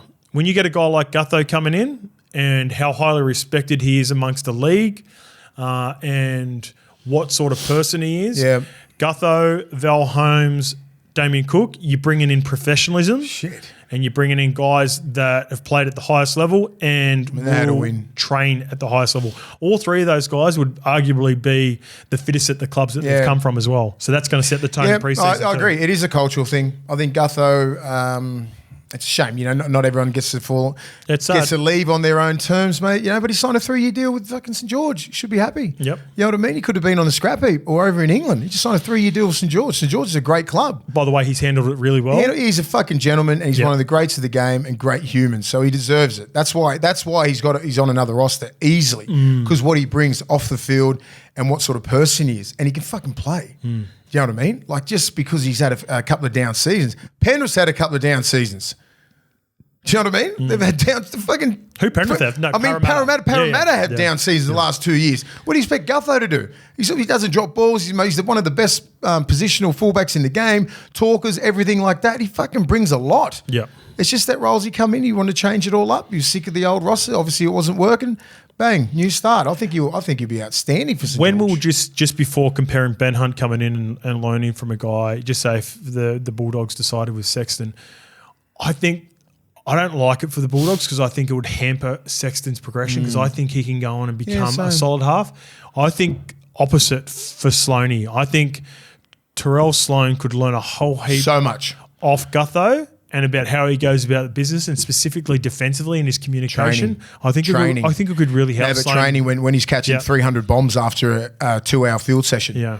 That's where Sloan needs to be with him. So he'll teach him all these little things on how to get better, positional play, because no one's better than Gutho. And also, you can still play if you're Sloan. Whereas if you're if you're Toby Sexton, if Ben Hunt comes in, you're not going to play. Yeah, you're not going to play. I know. It's a hard one. I'm just thinking he could suit the Bulldogs, right? Be good for 1 or 2 years. Cowboys would love him. Like imagine Dearden and him at halves. Titans looks like a good shout. The Knights. It's going to be a salary cap thing as well. Wherever he goes, it's obviously going to be making a decision on where he can win a comp. So, but if he's not at Penrith, good luck. Yep. All right, let's get to the Pack Champs and let's do a little bit of a review. Let's kick it off with third place New Zealand, the Kiwis. The main point that I took away with the Kiwis, and like I said at the top of the show, if you missed it, I think this Pacific Champs was a really good opportunity for all three teams to look ahead of what could potentially be available come the 2026 World Cup. And with the current Tier 1 system sort of disadvantaging the Kiwis more than any other country, in my opinion, I think it's critical we get the coaching / recruitment / talent pathways sorted in the next couple of years. Katoa is the prime example, right? He was the sort of swing piece that highlights what the tier system how the tier system disadvantages in New Zealand. Yep. And for me, I don't think Stacey is the guy, and I say this respectfully, I'm all in on the Kiwis and my dad played with Stacey and all that. I don't think he's the guy to inspire the next gen with regards to making huge decisions that will impact playing for the Kiwis moving forward. And what I mean by that is... I know, making a guy like Katoa go, I'm going to go play for the Kiwis because Wayne Bennett's the coach. The way I look at now what the Kiwis and coaching does with this tier system is almost like the college football coach, where it's less about, in years past, this is before the NILs come in, where you had to recruit and you had to pitch to a Katoa. You're Katoa, I'm Stacey Jones, Mace, and I'm going, come play for the Kiwis. These are all the things that we're doing. This is the team. This is who I can put you around. You can play behind Fisher Harris. You can play behind Tarpany. Sell it. There's a Jerome Hughes is 30 years old. Dylan Brown's 25. You could be that next guy to take the Kiwis to the next level. All these sorts of things. I wonder if that conversation happened. I'd imagine it would have in some. You'd hope so. Maybe if it's not Stacey directly, maybe it's someone else. That's when involved. It needs to be directly. That's the difference. What you're saying, right? Because if I'm Isaiah Katoa and I can play for the Kiwis and that locks me into playing for the Kiwis, that's it. And therefore you can't play for Tonga and you can't play for New South Wales. It's a huge decision, right? Yep. He's the ultimate swing player. He's the prime example of why it's important that we have the right people in New Zealand. And Stacey's been around for a while now. He's been an interim coach for the Warriors. He's been an assistant coach for a long time. The way I sort of view Stacey is the way I view Twos, Kevy Walters, guys that have been like club legends that are always going to have a place at club level because of what they provided for the club as a player. But when you think about the growth and the new age player who they all communicate with each other, it's not like years past, mates, where you might not necessarily talk to anyone outside of rep players and Bulldogs, right? Now they all talk to each other. They know about the information that they've been given. They know about how other teams are training. Yeah. So I think it's more critical than ever, coaching, leadership, front office, and that is then portrayed. And I don't mean to completely just sort of dismiss Stacey because I would love Stacey still a part of the fold, but I think it's important that moving forward for the 2026 squad, there's not a strong candidate. Yeah, I know, that's the problem. That's the thing, right? Everyone's like everyone loves Stacey and everyone thought he was going to be the next man up because he's Stacey Jones, right? And I'm not sure about the X's and O's and everything like that with game plans and like that, but like you think in an international team, right? Everyone just gets in there and just fucking does the job. That's what I think he thinks because that's what happened when he was playing. Yeah. You come in there, you play for that. You play for that black jersey. That's been the problem with some old school coaches. Yeah, you don't. There's a lot more than just turning up and putting that jersey on. And even with the Australian team, there's a lot more than just turning up into camp and you just win anyway because we're not as dominant as we used to be. Yep, I've got that written down for later as well. And the Kiwis aren't as dominant as they used to. Still a good team. Like a great team last year. They still need to be coached and inspired. Yes. Especially in these like pack championships, man. Like it's a fucking long year. I think the World Cup's up for grabs. Yeah, it is up for grabs. We'll get to that. But I'm just saying, just for these little things like with the pack championships, you need to like they started building that last year with Madge. Yep. And then it sort of went, it's gone. You know what I mean? And that sucks. But like it was going to be a hard job for Stacey regardless this year. Agreed. If he got to the final, he might have got beaten. That would have saved him a little bit. But 30-0 when they beat the Aussies last year and then fucking Madge just walks and then wins Origin and everything like that. What a dream run. Yeah. It fucking barely happens. Madge is a really good candidate. Yeah. That's sort of my last lingering thought with apparently he changed the whole fucking culture of, like he really dives into the family and everything like that. He wants to get to know you, wants to get to know you personally, your family, what makes you tick, bang, bang, bang. I'm not sure if Stacey does that.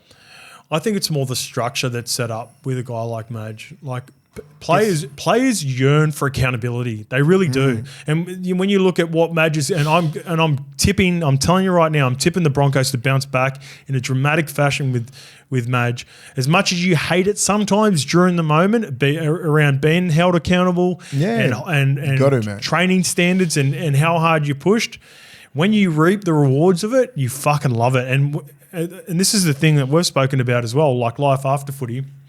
That's why I would have loved to have played for Melbourne. I would have loved to have been a part of a strong culture, strong system like that. Yeah, because I've talked to ex-players. I've got mates now that have been through the Melbourne system and the way they talk about how hard it is and the accountability. Every player yearns for that. And have you ever met a shit bloke from Melbourne? No. They're all cracking dudes. Yeah, they're all good fellas. They're all good dudes. Like, there's not one real dickhead that's ever played for that club because that's part of their culture. Right, so it's big, like same as Penrith. I met all those Penrith boys, man. They're all great humans, and they're the best team fucking ever to play the game. Very humble, they work hard, they got everything right. But back to Stace. I think Stace, it's a hard job because I don't think there's anyone really banging at the door. No, so Steve Kearney is a part of his staff. Stace probably there's a learning curve for him as well. Right? Yeah. He's probably going to try and get better. They'll sit down and review everything and what he can do, and the main thing is the fucking World Cup. I wonder if I get the feeling that Shawnee might go directly straight into some sort of assistant coach. Yeah, I think you definitely need if he wanted to. Unless he wants to chill out for a year or two. But I don't think he's that sort of person. He just loves the game, and I think he can give so much off the field. The way he talks about the game. To these youngsters, I think he's invaluable. Just to have him in camp and just to be their halves coach. Yep. Come in, you know what I mean? Like all Stacey needs to do, you don't have to coach that much. Have good people around you, bro. That's all you need. Yeah. Everyone, if you put that jersey on, I know all New Zealand players that have played against, they could play fucking awful at club. They put that jersey on, they turn into fucking Superman. Yeah. You know what I mean? And that's what they really need to ignite. And that's what Madge sort of did. They got that jersey and they went to another level. That's when you know you got a good Kiwi side. Yep. The depth is really tested for this year. Obviously, Sean plays. He comes out of retirement. Chance Nickel-Klogstad at 6. It was all over the shop, man. You know, you put a Dylan Brown in there and you put it like Jerome Hughes. You know, Jerome Hughes. That's a whole different dynamic, mate. You put a genuine 9 in there. You put Brandon Smith in there. Even or Jerry Marshall King. Yeah, like you put Kieran Foran played the 9 for him when they won. Like you put in a couple of years, if they're all firing, then you're talking about a whole different team. Yeah. You know, like Chance is a gun. Like he's a gun fullback. Centre, you know, he's playing 5'8". He's never played 5'8". Yeah, he's been our hybrid for the Kiwis for a number of years. And I felt sorry for him because he got exposed a little bit. But his efforts were crazy. But everything else, man. You can never doubt his effort. Everything else in that forward pack, you're like, shit, they can match anyone. Yeah. It was the 9, it was the spine, and that's what sort of let him down. Crossland showed some good moments. Yeah, I think Crossland could be. I would love Crossland in the 14 in a perfect world. But then you just, you know, what do you do with Marshall King? What do you do with Brandon Smith? Yeah. You know, they're pretty good. We've never been able to see Jeremy Marshall King at New Zealand level because he keeps getting injured. Yeah, so like just even having a Brandon Smith in that team. Cheese and Crossland would be a good one too. And then you put Crossland, put your Crossland there, and then your front row picks itself, your back row is outstanding. Yep. You need Dylan Brown firing. You need your half Jerome Hughes firing. Outside backs can compete with anyone. Then you're talking, right? You can't compete with Australia and even like Tonga to a certain degree. They couldn't compete with those guys. It'd come down to a fucking field goal. Yeah. Come on. Well, let's get to the position that we've been struggling to fill as well. We've had Chance in there a little bit. We've had Joseph Manu play there at times. I think we've found our long-term solution for fullback as well, and he's going to be a star in this league for a while. Keanu Kinney. He should be, if he's developed correctly, both at club level and at international level, he should be a 5-year minimum Kiwi. He looked really good in moments. Not out of place at all. He's definitely against Australia, right? Like his first test was against Australia, right? Yep. Didn't look out of place at all. Looked really good. You're playing against the best of the best there, and he's just fucking attacking everything. He just went up fucking so far in my books. Like way because he didn't give a shit, mate. He front loaded, wasn't scared of anything, getting on play twos, supporting through the ruck, putting his body on the line. I'm like, wow, all right. And that's the difference when you get like a young brother like that. Give him that jersey, fucking next level. He's got a healthy arrogance about him, doesn't he? It looks like it's healthy, it looks like he the moment's not too big for him. He plays footy. He's like he's playing in the backyard. It does. Playing in the backyard, just running into spaces and just playing footy. He doesn't even know he's playing against the best of the best. Yeah, that's what it looked like. He's just fucking attacking everything. Running at the middles, running like just trying to expose everyone. I was like, damn, the only fuck up he had was when he missed Big Lindsay. Yep. He shouldn't have been caught in the front line there. Yeah, and that was it. And I think that might be a structure thing because you're 40 metres out. Yeah. I'm not sure if he got caught there. It was a really good play from the Australians, good line from Lindsay. He never should have been there. He should never have been there, mate. He should never have been there. He should have been wrapped around Lindsay's fucking legs as soon as he got through the line there. But that was the only mistake I thought he made. Yeah, he was really good. In 2 good when games. you look at the potential spine that Stacey has to work with, if it is moving forward, that's your boy. Keanu Kinney fullback, Dylan Brown 6, Can you imagine Jerome Hughes 7. What is he going to do next year when he just comes? A lot of young kids come off like a Four Nations, a World Cup, and you're like, fuck, I can deal with it. I can roll with the best. Well, he's only got to look to last year. Both these guys, we're going to talk about Lehigh Hopewadi straight after this as well. You got to look at what happened with Sualii. Had a really good couple of games in the Pac Champs last year for Samoa, but it didn't necessarily translate to. He had some really nice moments for the Storm. Opportunity, bud. Yeah, of course, because Pappy's there and all of that, and that could be different moving forward. But you've got to somehow bottle this up, figure out what worked, well for you at this level, and realize there's specific champs, and then take it back to club level. And that's the hardest thing, to be week in, week out. That's the hardest thing. You can rip out some couple of good tests here and there at the end of the year because you just front load and it's the back end of the year. The hardest thing is you'll be on a high too. Week in, week out, NRL level, playing at a 7 is your minimum. And then you might deliver an 8 or 9 every now and again, but you never go down to 5 or anything like that. So it's consistency. Week 1, Gold Coast Titans, round 1. Is he fullback over Jaden Campbell and AJ Brimson? Yeah. I think Campbell's I think he's Campbell's improved. 6? Yeah, he's 6. Yeah. You got to figure out what you got to do with Brimo. Brimo's a tough one, eh? It's hard, man. You just got to put him in centres, but then you just got to. If he has a full preseason at centre, he knows what's going on instead of playing fullback and all these other positions. He could be a gun centre. Yeah, because he's a footy player. Yeah, he can is. just play. Jay, you got to have that Jaden Campbell. Just put him at 6. You're the 6. You're the 1. You're the 3, and then get along with it. That's it. I reckon that's the best way to deal with those guys. Make a decision. Des can make those tough decisions. He has to. He has to, mate. You can't. You fuck around with him and go, okay, well, we're going to have a battle here. No. You battled this year. I think Campbell's defence picked up really well this year. He's going to get the hang of playing 6. He just plays footy, man. It just sucks, sometimes you really want him coming out of when you need to kick and see what he can do brilliantly. But Kenny can do that. So Keanu Kenny fullback. You got Khan Pereira on one wing. You got Brimo in the centres. You got Jojo Fafita, Brian Kelly, Sammy. And there's one more, Phil Sammy. Mate. Yeah. He's a gun centre. I like he could him. play, mate. He's a really good defensive centre. I like Sammy better on the wing. Yeah. Well, they got a good roster up there. Yeah, they do. Just need a halfback. They do need a halfback. Yeah, they do. That's not even taking the piss. They need a halfback. You can't have Foz doing everything. But if they get a halfback, so just say they get Ben Hunt, they move Foz back to 6. Where does Jaden Campbell play then? Yeah, it fucks everything up. Yeah. Well, I don't know. Yeah. Anyway, back to the Kiwis. I watched the game against, they played against the Kummels as well. What a debut. He's almost my dog of the week. Casey McLean, only 18 years old. Sometimes we pull back from calling him a kid. He's fucking 18. Casey McLean is a kid. Yeah. He's got, you know what? He's a bit reminiscent of a young Stephen Crichton, but I think he's even got a better rig. I remember when Stephen built for the game, bro. I remember when Stephen Crichton hit the scene for Panthers early on. Better rig. He's got a good rig, Critter. But no, when Critter was 18, 19, you could tell when he was just coming off the bench. They've got a huge rap on this Casey McLean. So there's also his older brother Jesse. Jesse I thought they were twins. No, Jesse's a year older. So Jesse's a year older, debuted in 2023, only one game. He played one game for them during the Origin period against the Dragons, and then he did his knee in the under-19s game. These McLean brothers. Yeah, Casey McLean's their dude. Yeah. That's what I'm saying. When they're missing, Taruva, you put him on the wing. You got Blaze Talangi at 6. You make Isaiah Papali'i just play in the middle. Fuck. Taruva moves on, right? Lindsay Smith. So next year, and I hope my man Jesse McLean can get back and get to full health and have a full preseason. But to fill that position, and obviously Jerome Luai moving on as well. So you've got a guy like Blaze Talangi who could potentially come in at 6. And then you've got the McLean brothers competing with Alamotti, Tungor, Brian Toto. Unbelievable. Iron sharpens iron. They're not dropping off. Top 4 again. Prelim minimum. It's going to be very hard to tip against them again. I reckon these. It is, mate. I reckon these McLean brothers are legit. Because I don't think anyone else has really made the jump to really compete with them. I honestly don't. I don't think anyone just goes, their roster's so much better.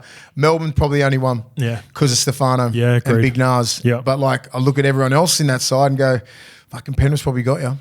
I think Broncos are a huge bounce back candidate. I think they've got the roster there, they've got the talent, they just weren't coached properly, and I think Madge is going to change that. But it's going to be very hard to tip against Melbourne and Penrith not being in the grand final. Lindsay Smith just got his first cap. Yeah, do you know what I mean? He's going to come back to train and go, I'm a fucking Australian player. Yeah. Then him and Isaiah Papali'i got to go at it to try and get the starting spot. Yeah. Do you know what I mean? And it's just that's what that culture out there. It's Jesus. I'm not backing against them. Yeah, it's too hard now. Yeah. It's 4 in a row. Jeez, he looks impressive, Casey McLean. Yeah, he's fucking big, strong, fast, like a young little GI. Fuck, yeah. When GI hit the scene, he's just lean, he's about fucking 95 kilos, 6'4". That's a huge rap. Beautiful, just a beautiful running technique. He's probably not as well balanced as him, but he's got the similar build. It's the shape, right? Yeah, it's the shape you're looking at. You're you can just build on that. Yeah. Build on that. Build on that. Imagine what he's going to do this preseason. And he's got the swag too. Yeah, he's just going to get a little bit stronger, a little bit faster, and that's all he needs. You don't want to put too much weight on those thoroughbreds, mate. No. You want that fucking get the ball to him, try. You want him to harden up. Yeah, and that'll take time. He'll get a little bit of puppy fat about him. Yeah. Turn him into a dog. Yeah, proper dog. Yeah, those two McLean brothers, man. I'm so excited for what they can do, not only for Penrith Panthers, just the game as well. More importantly, for the Kiwis and the World Cup. I think those two guys are going to be strong, be a huge part of what we're doing for the Kiwis in a couple of years at the World Cup. All right, time to move on to Tonga. One of the biggest takeaways from me, these pack champs, was the sea of red at every Tongan game. How good's that? Tommy Turbo even took the piss out of it after the game, saying it was good to have a home game with all the red jerseys that were at the stadium, which was it was a really love Turbo. So good seeing that man. We'll get to Australia. We'll get to him in a bit, and I've got a Turbo take, but let's stay on Tonga. Yeah. Really impressive in this series. They took Australia all the way to the wire. We competed really well against them in a couple of really big games. I'm hearing next year the pack champs will be New Zealand, Tonga, and Samoa. Jeez. Because Australia will be playing the Ashes? And I think Australia are going to be playing England. Okay. Yeah, I think that's the plan. Wow. I'm already way more excited about that series than I was this year. And that's not even a knock on Australia. It wouldn't matter if Australia and Tonga and Samoa are in it. It's more we're going to see Tonga and Samoa in a series. And I think the most exciting part around that is watching where the game for Tonga and Samoa played, and imagine if a year out from the Rugby World Cup, if there's a world in which New Zealand are going to find it hard to beat Tonga and Samoa next year if they fully stack they're finding it out now, right? Like Tonga got them this year. Yep. But just the emotion that like the crowd and just, it was just ridiculous. It was red. Just every watching game that they played and stuff like that makes you emotional. Watching, you can see why those guys get up for that game, man. Like, I could just imagine if I did the Sippy Towel, like what I would be like after that. I would fucking kill someone. Do you know what I mean? Like, that's why the Fanua Blakes and Taumalolos and Ola Kawatus, they've got a whole spirit behind, a whole nation behind. You're running with it's crazy how you'd be feeling. They'd be feeling like they're bulletproof. And that's how they played, That's what brought them back. At 20-4, bro, you're thinking it could be 36-4 easy. They kept fighting, they kept defending, 10 years ago, that would have been the case. Yeah, it would have been, but they didn't. They showed up and they just defended their asses off. They nearly got it. They just fell short, but you can't fuck around with Australia like that and give them too much ball. But this question comes from Simi Tomalolo. For this week's episode, I don't know if he's related to Jace, but for this weekend's episode, boys, love the podcast, and this is when they beat New Zealand to go into the final, right? This message come a little bit later. It's been frustrating to see Todd Payten not utilise Jason properly or not giving him enough minutes, nor the respect. After the Tongan boys win last night, Jace proved he still has what it takes and dominated in the middle with AFB and led from the front against Fisher Harris, Joseph Tarpany, Leo Thompson, Naful White. To think that even during Origin, when numerous players were out for the Cowboys, Payten still had the nerve to bench Jason. Yeah. For whatever reason, Payten isn't getting the most out of Jason. What's your thoughts on this, boys? Yeah. Good take. I think you've been a little bit harsh with regards to Todd Payten. I think there's a specific role. What you're saying, Mace, with where I think these Tongan players now go for the jersey, took Jace to another level. Jace had a really slow start to the season, respectfully. A few injuries. By about round 15 or 16, he was really starting to hit his peak. Yeah. And I think Jace coming off the bench is only going to improve his longevity in the game. Yeah. I don't think Jace is no longer – he was able to prove it for Tonga, don't get me wrong. Yep. But I think for Jace to extend and play, I think he's still got maybe 3 more years at the Cowboys. I think he's going to be an X factor and a beast off the bench for the Cowboys, and he's got to be managed the right way because he is carrying lingering injuries. He's playing for Tonga. He's one of the captains for Tonga. Yep. He bleeds for that country, and he front loads, and he plays with an emotion that is fucking next level, right? And they all do. They all do. I can see why. You know what I mean? They love it. Mati Tonga, they just love it, right? It's hard, and as I said, when you can play those 3 games at the end of the year. Yep. And then front load as much as you can because you know it's your last game. But as I said, The NRL season. Yeah, it's training. It's a marathon, man. Yeah. It's a marathon. You've got to be managed correctly. To manage him the right way to try and get 3 or 4 years out of him and not be able to have hearing these rumours that they want to get rid of him and all that sort of stuff. You could play him like 55 minutes in the middle if you wanted to, right? Do you know what I mean? But depends what preseason he's had. There's a lot of factors into that question, right? In fact, like how's he going to come out of this the Pac Nations? How's he going to come into the season, like into the preseason? Like he needs to be in shape. He needs all these little things. When your knees like degenerate like his sort of thing, like bone on bone, Nelly, you can't do the running, mate. I've got a question for you, and I'll. If Jace did play 60 to 70 minutes for the Cowboys week in, week out, I don't think he has the impact like he does for Terrell at the end of the year. No. That's what I'm saying. Like, it's a different level when you're playing for. They managed him well at the Cowboys this year. Because you've got exactly. So if you can get 40 minutes out of him, he can do a lot of damage in 40 minutes. And and Todd knows him better than anyone. Yeah. If he said to Todd, I got fucking 60 in me easy. If you want me to play. Yeah. But then Todd's probably thinking, long game, I need you for another 3 years. Well, and also I would still lean towards playing Jace 40 to 50 minutes throughout the start of the season, build into the middle part of the season. Once it gets to final time, I'm happy to go for Jace to go to 50 to 60. Fucking oath. You just got to manage him through the year. In some games. Because what he can do like that, he's still got it. He's still got it. But like to do that for 27 rounds, that's the hardest thing, right? Yeah. So if these last couple of tests for Tonga, like you can play with emotion that can take you to another level, which it does. For Noah Blake, all those brothers, man, I'm so proud of that whole Tongan team, right? But NRL season's a lot different, right? So it's a whole lot different. It's a marathon, not a sprint. And if you can get him playing 40, 45 minutes, that's all he needs, man, to cause some damage. You don't need to be playing 80 like he was in his prime. Well, also, if you want to, bro, come on, man. And also, to my point, if you want to see this version of Jace at the 2026 World Cup, I think it's really important that Todd does manage him correctly at the Cowboys in the next couple of years. So you get to see, and I reckon it would be the perfect. Imagine Jace after the decision he made with Andrew Fafita years ago. Imagine if 2026 the Tongan team are able to. That'd be brilliant, mate. It'd be brilliant for the game and those brothers as well. But like just to see, like with Taumalolo, it's an anomaly right now because what I saw in the Pac Champs, I'm just like, fuck, he's still got it, right? And I'm like, even in some like club games, most club games when he was on for more minutes, right? The last 10 weeks he's still damaging. It's just about his body, how he's handling it, right? Yeah. You know, like and Toddy's a smart guy. He's not playing him because it's a personal thing. Yeah. Fucking Jason Taumalolo is still a top forward in the game. Yeah. He's just not. Everybody has their peak and it sort of fucking comes down. Now we're sort of managing it and just to try and get him through 26 games at a good level and then fucking pump it up for the finals. Outside of Ruben Cotter, he was their best he was the second best for them, the Cowboys, in the last 10 weeks rolling into finals. You need Neem and you need McLean to step up and play bigger minutes and be more damaging. That's what you want. They need Griffin Neem to take the next step. You need Neem, and I think he's got it all. I think he's going to be he's a great young prop. Yep. They need one more because they lost Finifuiaki as well. True. They need another big dog up there, and usually they do. They have some young kids coming through, but they need a dog up there to help Ruben Cotter as well, right? Because he can't do everything. Yeah. Yeah, but like Taumalolo, he's still a premier forward in the game. Don't worry about that. But just to answer that question, it's a long road, the NRL season, and they've been managing him for a couple of years. Yeah. But if he's ready to go every single week, you're playing him 55 minutes. Yeah. I think you up his minutes at the end of the season, and we get to see the best version of Jace at the end of the year.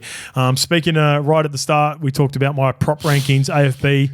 He took that shit personal. He must have seen the rankings because he was outstanding for the best prop in Mate the whole Matonga during the Pac Champs. He was the best prop in the game. Yep.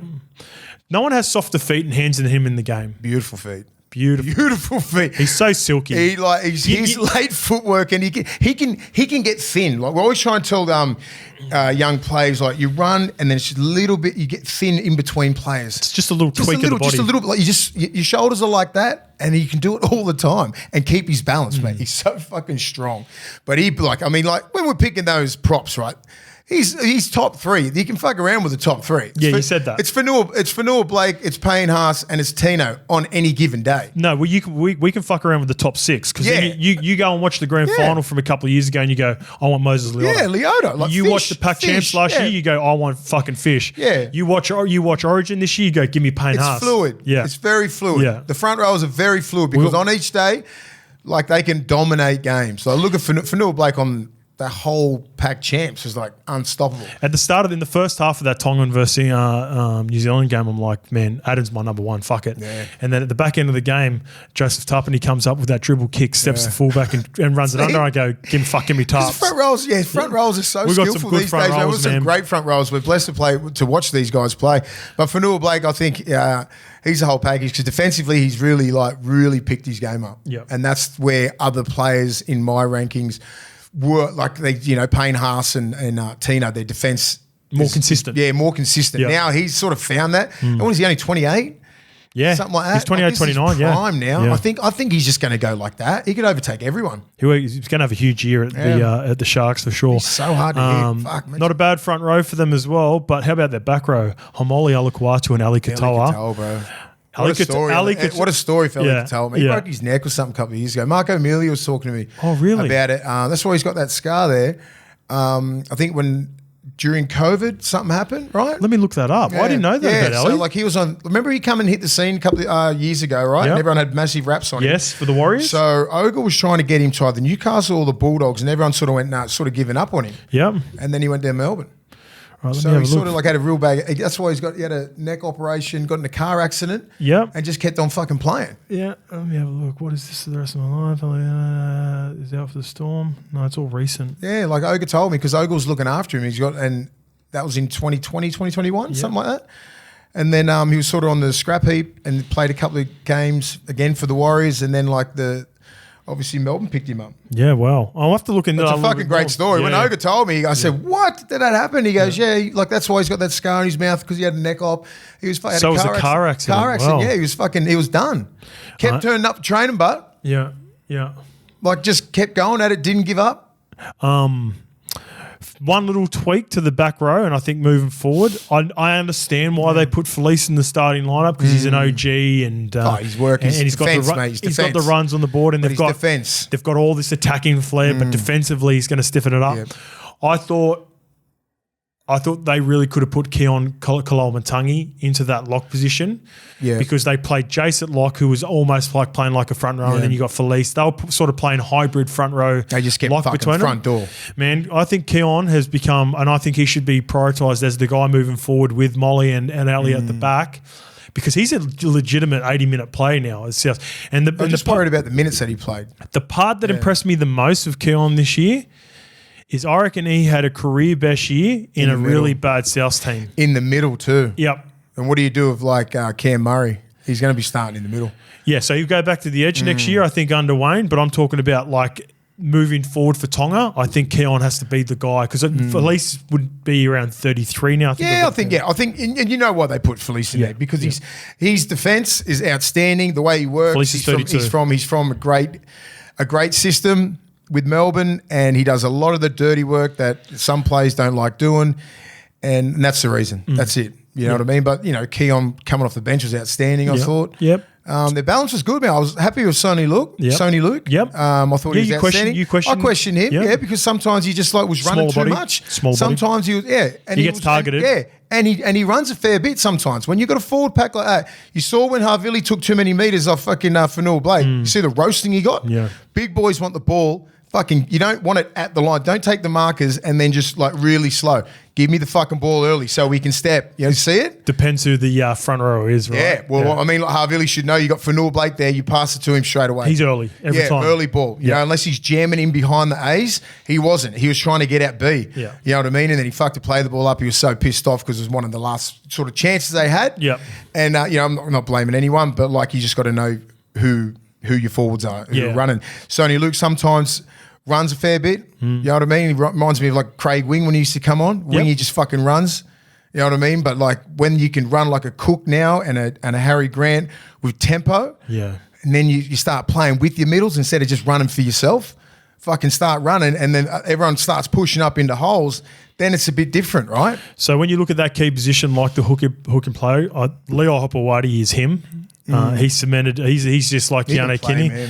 He's got this Again, strong. How's he so strong? He's so strong, mate. Fuck, he weighs about 80 kilos. Defensively, that's the part that impressed me the most during this Pacific Championships. Yeah. They really need Latu Whānau to develop, and I know it's going to be a lot harder for him at the Tigers now that they've got Jerome Luai and Lachlan Galvin, who are probably going to be the 7 and 6. But if he can nut out a really strong 14 hybrid role and become a really good 6 for Tonga, you've got Le'ai, you've obviously got Katoa at 7, Latu Whānau at 6, and then they just got to figure out the hooker position as well. Havili, because they've got the outside back. Havili's getting old, bro. Yeah. He's been around for a minute. Havili's been around for a minute. But, you know, I played against Havili. He's still got it, right? He loves playing for Tonga and everything like that. But, like, that, they just need to work the combinations out. With the young kid Luke coming on, the tempo. It's the tempo. I know he's coming on to speed the game up. He can speed the game up and just still play with your middles, right? Yeah. You can still do that. Once he develops that into his game, because he only played 8 first-grade games this year. He's behind the fucking dog out there, Mitch fucking Kenny. And they've even got that other kid, Somerton, I think. Yeah, so he got stuck behind him. Trent Talau, I think, plays some hybrid stuff. Acclimate yourself to pack championships when you're just playing not that much first grade at all. Yeah, he did a pretty good job considering, he can play, right? He can actually play really well, but sometimes near the line, like some of those balls, you know, just timing. Yeah. That comes with and the Tongan teams, the Pacific teams get better in big World Cups, right? Because they keep playing and playing. Look how better Tonga got. Yeah. Every game they play, more combinations, get fitter, and then they can really go for it. So the more time in camp, the better. Yeah, the more time in camp, the brotherhood's just like it's always there. They get they really galvanise. It's it'll be fucking interesting. Yeah. They've got two pieces locked in. Effort-wise, Le'ai and Isaiah Katoa, mate. They're the dudes moving forward. But have a look at how many fucking other players miss. Like, what do you do with David Fifita, Fodawaker, all these other brothers, you know, in the next couple of years that are just like, what do you do with that back row?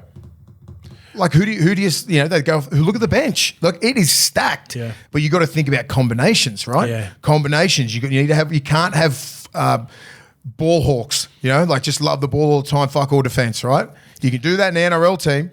But when you're in the Tongan team, you need that Kafusi, right? You need Eli Katoa from a good system, Ola Kawatu, because they work their asses off, right? Because they play 80 minutes all game, Tao Malolo. So you don't need those guys. It's going to be hard for them to pick. If they're all playing at their best, like how many fucking players are missing out? 5 or 6 starters, mate. Tony Staggs, potentially. Katoni be a great centre, but, you know, that's what iron sharpens iron. Alamotti needs to fucking just keep going, ascending. Kola was fucking outstanding. I heard. There's rumours around if Ezra Member ends up having to sit the entire season that they're flirting with playing Katoni at 6. Imagine Katoni at 6 for the Tonga with reps on the board at Broncos. I think Katoni could play 6 for Tonga. Yeah, I think because your centres are so good and he could easily be because he has played 6 before. He played 6 in that 2019 game when they won. Yeah, so he's he can play. Yeah, he can play anyway. Just want him defensively, animal, in a ball, dummy, go do this. Like it's not. Don't overcomplicate it. Just let the 7 take over with the kicks and everything like that. So they're building really well. Katoa, I had a good chat to Isaiah Katoa at the golf day and just talked about, how he's seeing the game and development because he's been getting so many big raps. I said, how did you handle getting a lot of praise from Joey, Cooper Cronk, and all these guys during that period with the Dolphins? He's got such a mature head on his mate. He is such an impressive young rugby league player. He's going to ascend. I said the one thing that when I watch you play, and I've talked about it in the podcast, and you would add a few beers, so I thought I'd drop a bit of knowledge on him. Log is going to listen anyway, but I was like, sometimes it looks like you're doing it too easy, and what I mean by that is, there's parts of Nath, Munster, Jerome where obviously control's a big part of it, but just that next level of go after it, right? Like and he showed that with the field goal, but there's also got to be, sometimes he sits there and puts the kicks up and like beautiful and watches and he just looks perfect. Sometimes kick the ball, go chase the cunt, and get him in the corner. I spoke to Joey That's about the progression of where he's at. Yeah, spoke to Joey about his evolution, right? And Joey goes, what he's doing now, players don't develop till their 5th or 6th year, right? You told me that, like how deep he goes into the line, right? Like even Nath wasn't doing that at the start of his career. His tempo. Yeah, his tempo. He wasn't digging into the line. And then now he knows when to run, right? If you slide out, boom, he got Penrith a couple of times, remember? Yeah. So now he's developing that. His running game, his kicking game's outstanding. His tempo is great. But like he's learnt the hardest thing really early, digging into the line, squaring up, all that sort of stuff, like copping the hits. He's tough enough. He fucking went at who was the back row for Angus? He went at Angus a couple of times, pushed him at Mark. All this. Yeah, I know you can get away with it these days, but like, hey, it's you're still willing to fucking do that. Yeah, fuck. I like that. That's a good sign. Crichton loves that shit. And I'm just like, okay, well, he's learned all that stuff very, very early. So the progression is just going to be like that, and that's what Joey was saying. I'm like, okay, I get it now. Like, because most halfbacks don't like digging into the line, and also being coached by Wayne and being dropped a couple of times. Yeah. I asked him about how he handled being dropped. He goes, Wayne was awesome for him. Yeah. Like, he explained what he was doing wrong. He knew what he needed to get back in the team, but then also they won games for the Dolphins. Man, he's got such a mature head on. Tonga, Dolphins. In good hands, mate. You are in good hands for the next 5 years. Yep. He is super impressive and he's only going to get better. Yep. Let's move on to Australia. I love that Australia just aren't guaranteed to rock up and just win anymore. They are still the team to beat in 2026 and they proved that by winning this. But I'm curious to see who makes themselves available next year, because I reckon next year is a crucial year for recruitment for the islands. Yeah. For Tonga, for Samoa. Does the Tongan coach, does Benny Gardner for Samoa get in the ear of Payne Haas Tino for Samoa 100% nice and early? Well, Does if Christian Wolf is for Tonga, does he speak to Tony Staggs early? Does he get David Fafita to declare for Tonga for 2026? Yes. I'm looking for. I think I'm leaning more toward. I reckon a lot of these Pacific Islander players that are playing for Australia and New Zealand and now looking at what the islands are doing, and specifically guys like Jason Tomalolo and Adam Fanua. What about Payne Haas and Tina already won a World Cup for Australia? Do you want to win 2 or can you win 1 for your home? That's what I'm saying. Like, that's where those 2 guys can. Imagine if they went to Samoa. Like, holy shit. Yeah. Like, what if Hammer wants to do that? Yeah. I don't know. Like, just like there's going to be a lot of shit that we're going to be talking about in a couple of years, because I think personally, like, Payne Haas is this close to going and playing for Samoa because he's so, like, That's the rumour. And same as Tino, you know what I mean? They're proud brothers, you know what I mean? So it's just like... My intel is Payne's been on the fence for a couple of years and been very close. But the thing is, he can still play Origin and dominate. He's already won a World Cup for Australia. Tick, tick, tick. Same as Tino. Like, what else do you need to do? Yep. I don't know. Imagine being a part of that Samoan team or Tongan team that wins that World Cup. That'd be huge. You are fucking ingrained in history for the rest of your life. Or Tongan team. That's what I'm saying. Both of them, just it's going to be hard, man. Like, and this is going to be a hard World Cup. Yeah, for sure. And Australia's still... Australia's going to still be Australia. Australia's still awesome, man. He's always... Full of dogs. Gone are the days where you can pick 3 great Aussie teams. Yeah, I'm with you. Still pick a couple. Good teams. But, like, if you lose the Tinos and the Payne Haases and a couple other guys, it just fucking evens out. So they didn't have them... 2 of your biggest guys. Well, yeah, so the argument is going to be they didn't have them this year and they still won, but it's a difference between not having them and then having to play against them. Yeah, exactly. That's the difference. That would be the difference. Haas, right? Because both of those guys were injured and unavailable. The beauty of Tommy Dearden for me... Fuck, he was good. Is he just he's a goer. It doesn't matter for me when watching Tommy Dearden in the last 2 years, it doesn't matter if they're down by 40, they're up by 40, or it's golden point, you're still going to see the same version of Tommy Dearden. And that's why for me, straight after the Origin series, going into this year, even if they're fully healthy and Nathan Cleary and Cameron Munster were the 7 and 6, he was my 14 over Ben Hunt, over Matty Burton, over Mitch Moses, over Daly-Cherry Evans. He's up next. He just knows when to run, eh? Yeah. Like that time where there's a couple of bad reads in defence, right? When Paseka comes over, puts too much pressure on Sonny Luke, all he had to do was stay straight and he runs into him. You know what I mean? Like, but bang, he still takes that chance. That was in the middle of the field, sets up that try with Turbo, pretty much game over, 20-4. That was the icing on the cake. Runs to the left, knows how to he just exposes people. He's so strong. We've always said that. He just attacks, so strong. He's so strong. Yeah. His hips, if you don't hit him around like in a good shot, he just shrugs you off. You know who was like that as well? And he's another cowboy and he was a bit bigger. Michael Morgan was deceptively, he was deceptively strong. Yeah, good Michael Morgan, you could watch a shitload of video on him. And this is when he was early career. He established himself. Yeah. Once he established himself and played for Queensland, everyone knew who Michael Morgan was. Everyone knows who Tommy Dearden was now. For a couple of years, Michael Morgan caught you off guard. Michael Morgan debuted in 2010 when I was there. You'd try to tackle him and you'd go, holy shit, this guy's way stronger than what I watched on video. That's what Dearden is. And that's what Dearden's like, eh? It's just you look at him just going like he comes across the ruck. Even like Sonny Luke probably thought he had a good crack at him. bang, palmed off. Doesn't even look like falling. No. Ankle tapping, doesn't matter. He's got really good hips, you know. So he's, he's going to put pressure on the 6 next year for Queensland and Australia. Yep, agreed. Because I think he got the player of the tournament. Got all those awards. Okay, I didn't see that. Yeah, he got all that. Did he get the player of the tournament? Yeah, so he's they're going to be a problem, Australia, always. But like, I just want to know, they're going to be missing some players when the World Cup's coming. So Money's going to be getting surgery. I spoke to him the other week actually, talking about. So he's got a bit of a clean out, then he's going to get a proper surgery. He is hopeful of being back after January in terms of like getting back and starting running. But if he misses the jump and allows Tommy Dearden to have a really good strong start. Yeah, Dearden's going to get the nod. He's no, because Ches will be done. I don't think Ches will play. You put him at 7? Yep. Dearden at 7? Yeah, Dearden 7 and 6. Yeah, they're still going to be strong, but it's just good to see like it's sort of been nearly even, not watching a blowout. Like it could have been good. Easy. It was really good. It was an entertaining game. I love watching the game, right? The Aussies fucking worked their asses off. Turbo, bang, gun. Should have scored 4 tries. I want to finish with Turbo. Let's go to Mitchie. Love you, Turbo. Mitchie Moses. He played his role. But when I was watching him play, and there are so many dominant players for Australia at that level, and you'd know better than anyone, Mace, playing there. It's like I've never seen Nathan have a fucking 10 out of 10 game for Australia because it's like it's not required for them.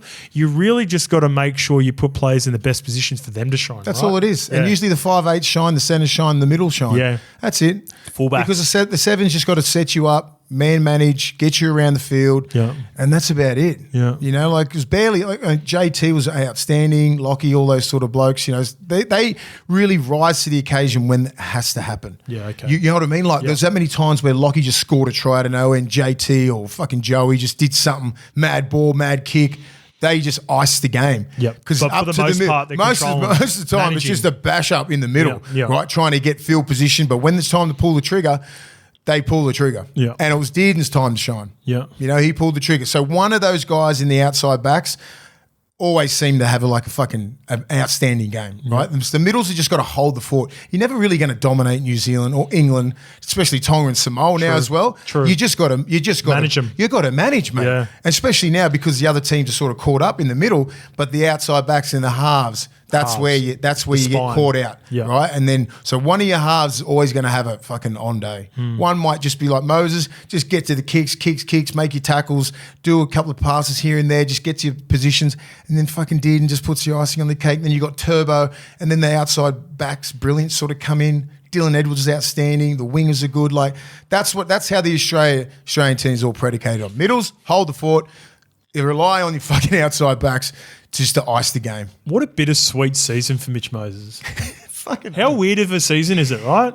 Yeah, he goes through like dominating club level for a really strong 3 or 4 seasons, becomes the dude at Parramatta, gets so close to a grand final. Obviously, the success doesn't go his way in 2023. He gets injured at the start of the year, hardly plays the first 7 games. He hardly plays a part for Parramatta this year, but he has an outstanding Origin series. 2 games, gets injured in game 3. Yeah, plays 2. Plays game 2, kills it. Plays game 3, comes up with the biggest moment of the game. This is This to cement. Then he comes off. Then he gets injured in that game 3, doesn't play, and then plays for Australia. And what a crazy year. And he didn't look out of place. And he also won our golf day. Was a co-winner of our golf day as well. So. That is an amazing career. Huge. I mean, amazing year. So imagine what he's thinking next year. Let's just have a break, chill out for a little bit. And then Parramatta's going to be – that's his hardest one. Big year. That's his hardest one. No Gutho, no Reggie. His 2 best mates his whole crew's gone. Oh, well. Yeah. We'll see, eh? I'm excited to see what he's got for 2025. Speaking of incredible season, Zach Lomax, again. They handled him all right. They did, but fuck, man. He just threatened. He's a threat all the time. A couple of those quick play the balls led to those breaks. Yeah, but he's a threat. Can you just go away? Yeah. Like, he just non-stop competes. I love it. He should have had an extra couple of tries too. Turbo let him down. Big time. Yeah, he's one of this is another anomaly sort of thing that's happening out there at Parramatta. He's the best winger in the world. Him and Tyro. Tyro's number 1. Tyro's number 1, but he's 1B. But he refuses to play. SA refuse. I would pay $1 million for Zach Lomax, the winger. I would pay $600,000 for Zach Lomax, the centre. Yeah, I agree. I think he's just going to play wherever he fucking wants.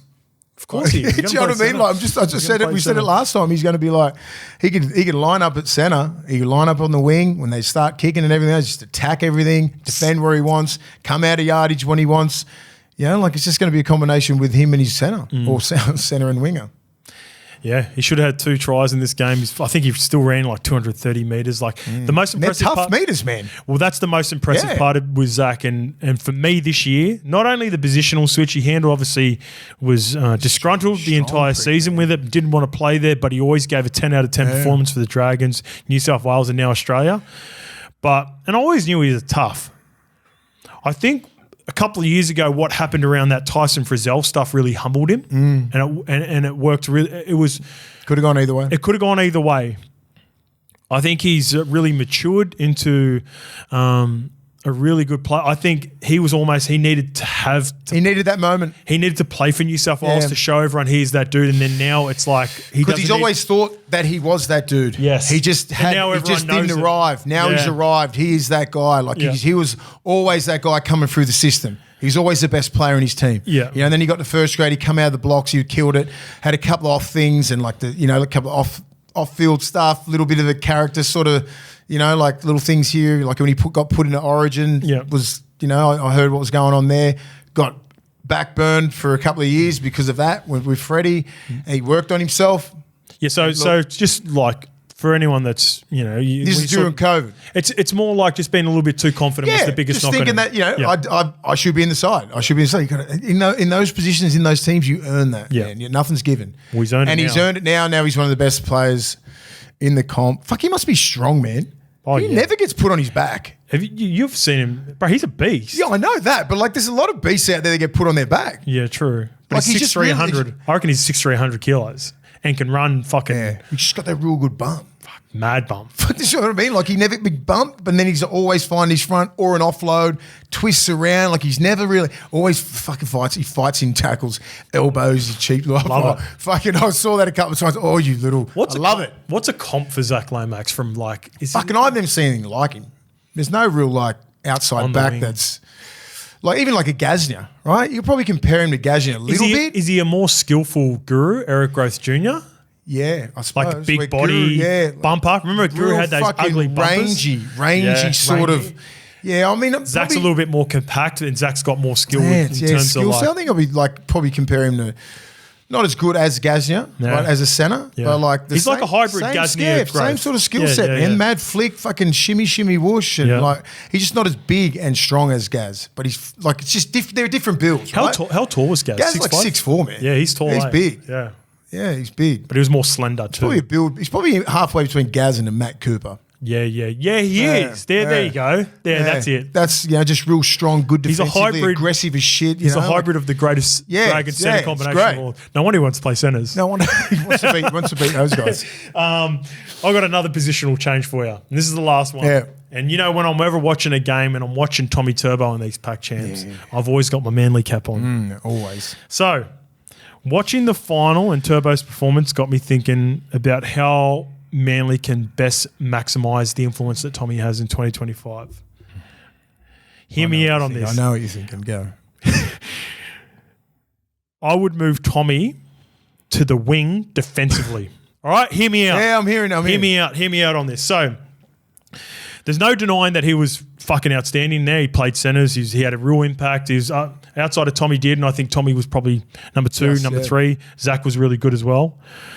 But at the end of the season, I had my question marks about him playing for Australia because he was banged up. And everyone did. I thought so either. I didn't know he was available. There was nothing more evident than the Bulldogs game when he just couldn't get to that ball that Stephen Crichton scored. Like he was worried about his shoulder. Yeah. So I think you have to protect Tommy from himself. So what I'd do is I'd defend Tom on the left wing.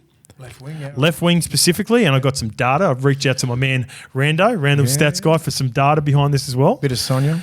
But play him because you still want to get the best version of Tommy attacking. So as soon as they get the ball back on kick returns, Tommy goes straight back to fullback. So he attacks at fullback but defends on the wing.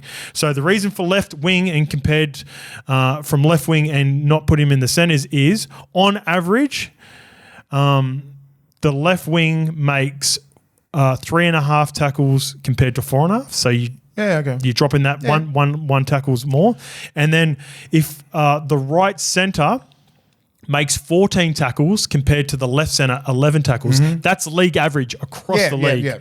So I don't want, if you are going to change him and sort of try to protect him, I want him to make the least amount of tackles as possible. So the impact. Just take him out of the impact. That's the biggest knockback of Tommy moving positions is if you move him into the centres, then you put him in the front line, he's going to make tackles. Whereas if Tommy's making 3.5 tackles a game and then offensively is looking to grouse everywhere, that's the perfect world for me. And another reason too, also defensively, if you look at it like this, right? If you play Tommy on the left wing, you have guys like Latrell, KP, Walshy. They love to attack short sides, right? What do they always look for? They're trying to strip them numbers and they want to make that big double cutout or 3-on-2. If you're Latrell, if you're KP, if you're Walshy, if you're sitting down a short side, you see Tommy on the wing, what do? You go the other side. You're not going to chance your arm trying to get one over Tommy because Tommy will take it to the house the other way. So you halve the field. Therefore, if Leo Hopewadi he's my choice to play fullback because he was really good defensively. That was the part that stood out for Tonga. So I play Leo Hopewadi.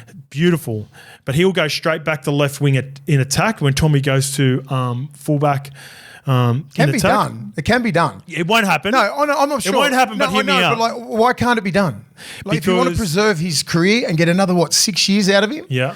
Something's got to be done, man. He can't be running like fullback, like fucking 15, 20K a game at like fucking flat out front loading everything. Yeah. Like, it needs to be a little bit of time off for him. But I don't know if Tommy wants that. No, he wouldn't want it. This is the problem. This is not a problem.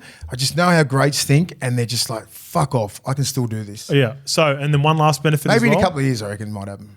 One last thing, one benefit from it, defensively compared to centres as well, it still allows Tommy to kick return too. So we don't completely take that out of the game. If you put him in the centres, he can't kick return, which is how many times have you seen Tommy turn a half chance into a 20-metre break? So you don't want to completely remove that. If he plays left wing, he can still play in that pendulum where if they – because teams aren't going to kick to him, or if they do, perfect scenario, then he can bring it back and he can link up with Lehigh. But on the opposite side of things, because I reckon for the most part teams will kick away from him, so they kick into the corner of the right winger. Kicking that way anyway. I mean, that way. Yeah, so they'll bend it away, kick it to the right side. Lehigh Hopewadi or Tolu Kola would be my choice for the other winger too, by the way. Bring it back through the middle and link up with Tommy through the middle. That's what I mean. If they do kick, which they do, if the analytics are right, they always go on that corner anyway, try and get fucking people squashed in. He just drops back. Easy. Yeah, and we still get kicked back, and you still get him involved in play 2 or 3. Play 3 is his best run. And I don't really want him on play 1 because you're just trying to front load him all the time. You're trying to get into turbo all the time. He doesn't have enough meters behind him because everyone's cage kicking, catching, 1.5 meters, bang, impact, right?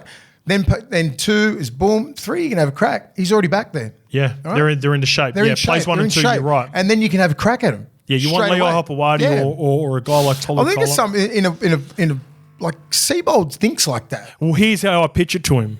So speaking of pitching by email, this is the ultimate pun of all time. So do you know who Shohei Ohtani is? Yeah, the Japanese superstar for the LA Dodgers. He's king. So Ohtani did not pitch in the 2024 season at all, but he is an excellent pitcher and excellent batsman. So after undergoing surgery for a torn UCL in 2023, he instead played as a designated hitter in 2024. That's all he did. With the plan for him to resume pitching in 2025 once he gets back to full health and full confidence and plays a full season, right? Yep. When he last pitched in 2023, he had a record of 10-5, so he's an elite pitcher. He's elite, yeah. After only becoming a designated hitter this year, Ohtani was phenomenal. In 2024, he recorded a career high and franchise record in home runs. It became the first player in MLB history with at least 50 home runs and 50 stolen bases in a single season. So what Atani did was he took away one part of the game, which he was elite at, which Tommy is elite. I still think Tommy is an elite defensive fullback, and the way he controls the team is a huge part of what makes Tommy great. But if you take that away from him, the benefits of he can almost go from just being completely an attack-minded player. So Atani helped the Dodgers return to the World Series. He didn't even have the best World Series as well because he got a bit banged up as well. But the Dodgers won the World Series this year. And I think if you are Steve and you try to convince Tommy to make this change, or even if you do want to make the change, you go and go, look what Atani did. He almost halved his game, but it made one part of his game even more elite than what it was. Mate, that's a good shout. I just think, I don't know if coaches have got the balls to do that. Or if, it's a huge call. No, it's not a huge call. It could be done. Yeah. It could be easily done. It's not that hard. All these outside backs, if you've got a skill set that can play anywhere in the back five, you've got to utilise that. I don't want Turbo on one side of the field. I don't want to do that. I don't want my best player on one side of the field. That's hence why he plays fullback. But you can still involve him at the fullback position. Whenever you want. You got all the other players to fit in around. All these outside backs can play anywhere. Yeah. It's just communication. Yeah. That's all it is. I think we should, I think there would be pushback because it's unlike. You know what? You don't have to tell anyone either what you're doing. You know what I'm saying? Yeah. Like if you're seeing, he's still give him the one jersey. No, I'm too. just saying put him at one. You don't have to tell anyone what you're doing with these guys. It just happens. Oh shit, where is it now? Try and game plan for that. Yeah, true. That's what it is. That's what coaching is. Think of that. Yeah. That's what coaching is. You're not going to come out and go, Turbo's going to be playing blah blah blah. No, every game where you think you can expose another team, that's when you fuck around with that. And you're like, you can't coach that. You can't coach against it. And you're like, holy shit, where's Turbo? He's fucking defending on left wing, but when he's dropping back, good luck fucking doing it. Good point. Thinking on the run. Good point. You know, most good coaches can do that. Most good players can do that. And then I'll add this to it as well. Then there are games where Tommy's feeling 100, like he's had a really good couple of weeks. He's 2 or 3 weeks in. Yep.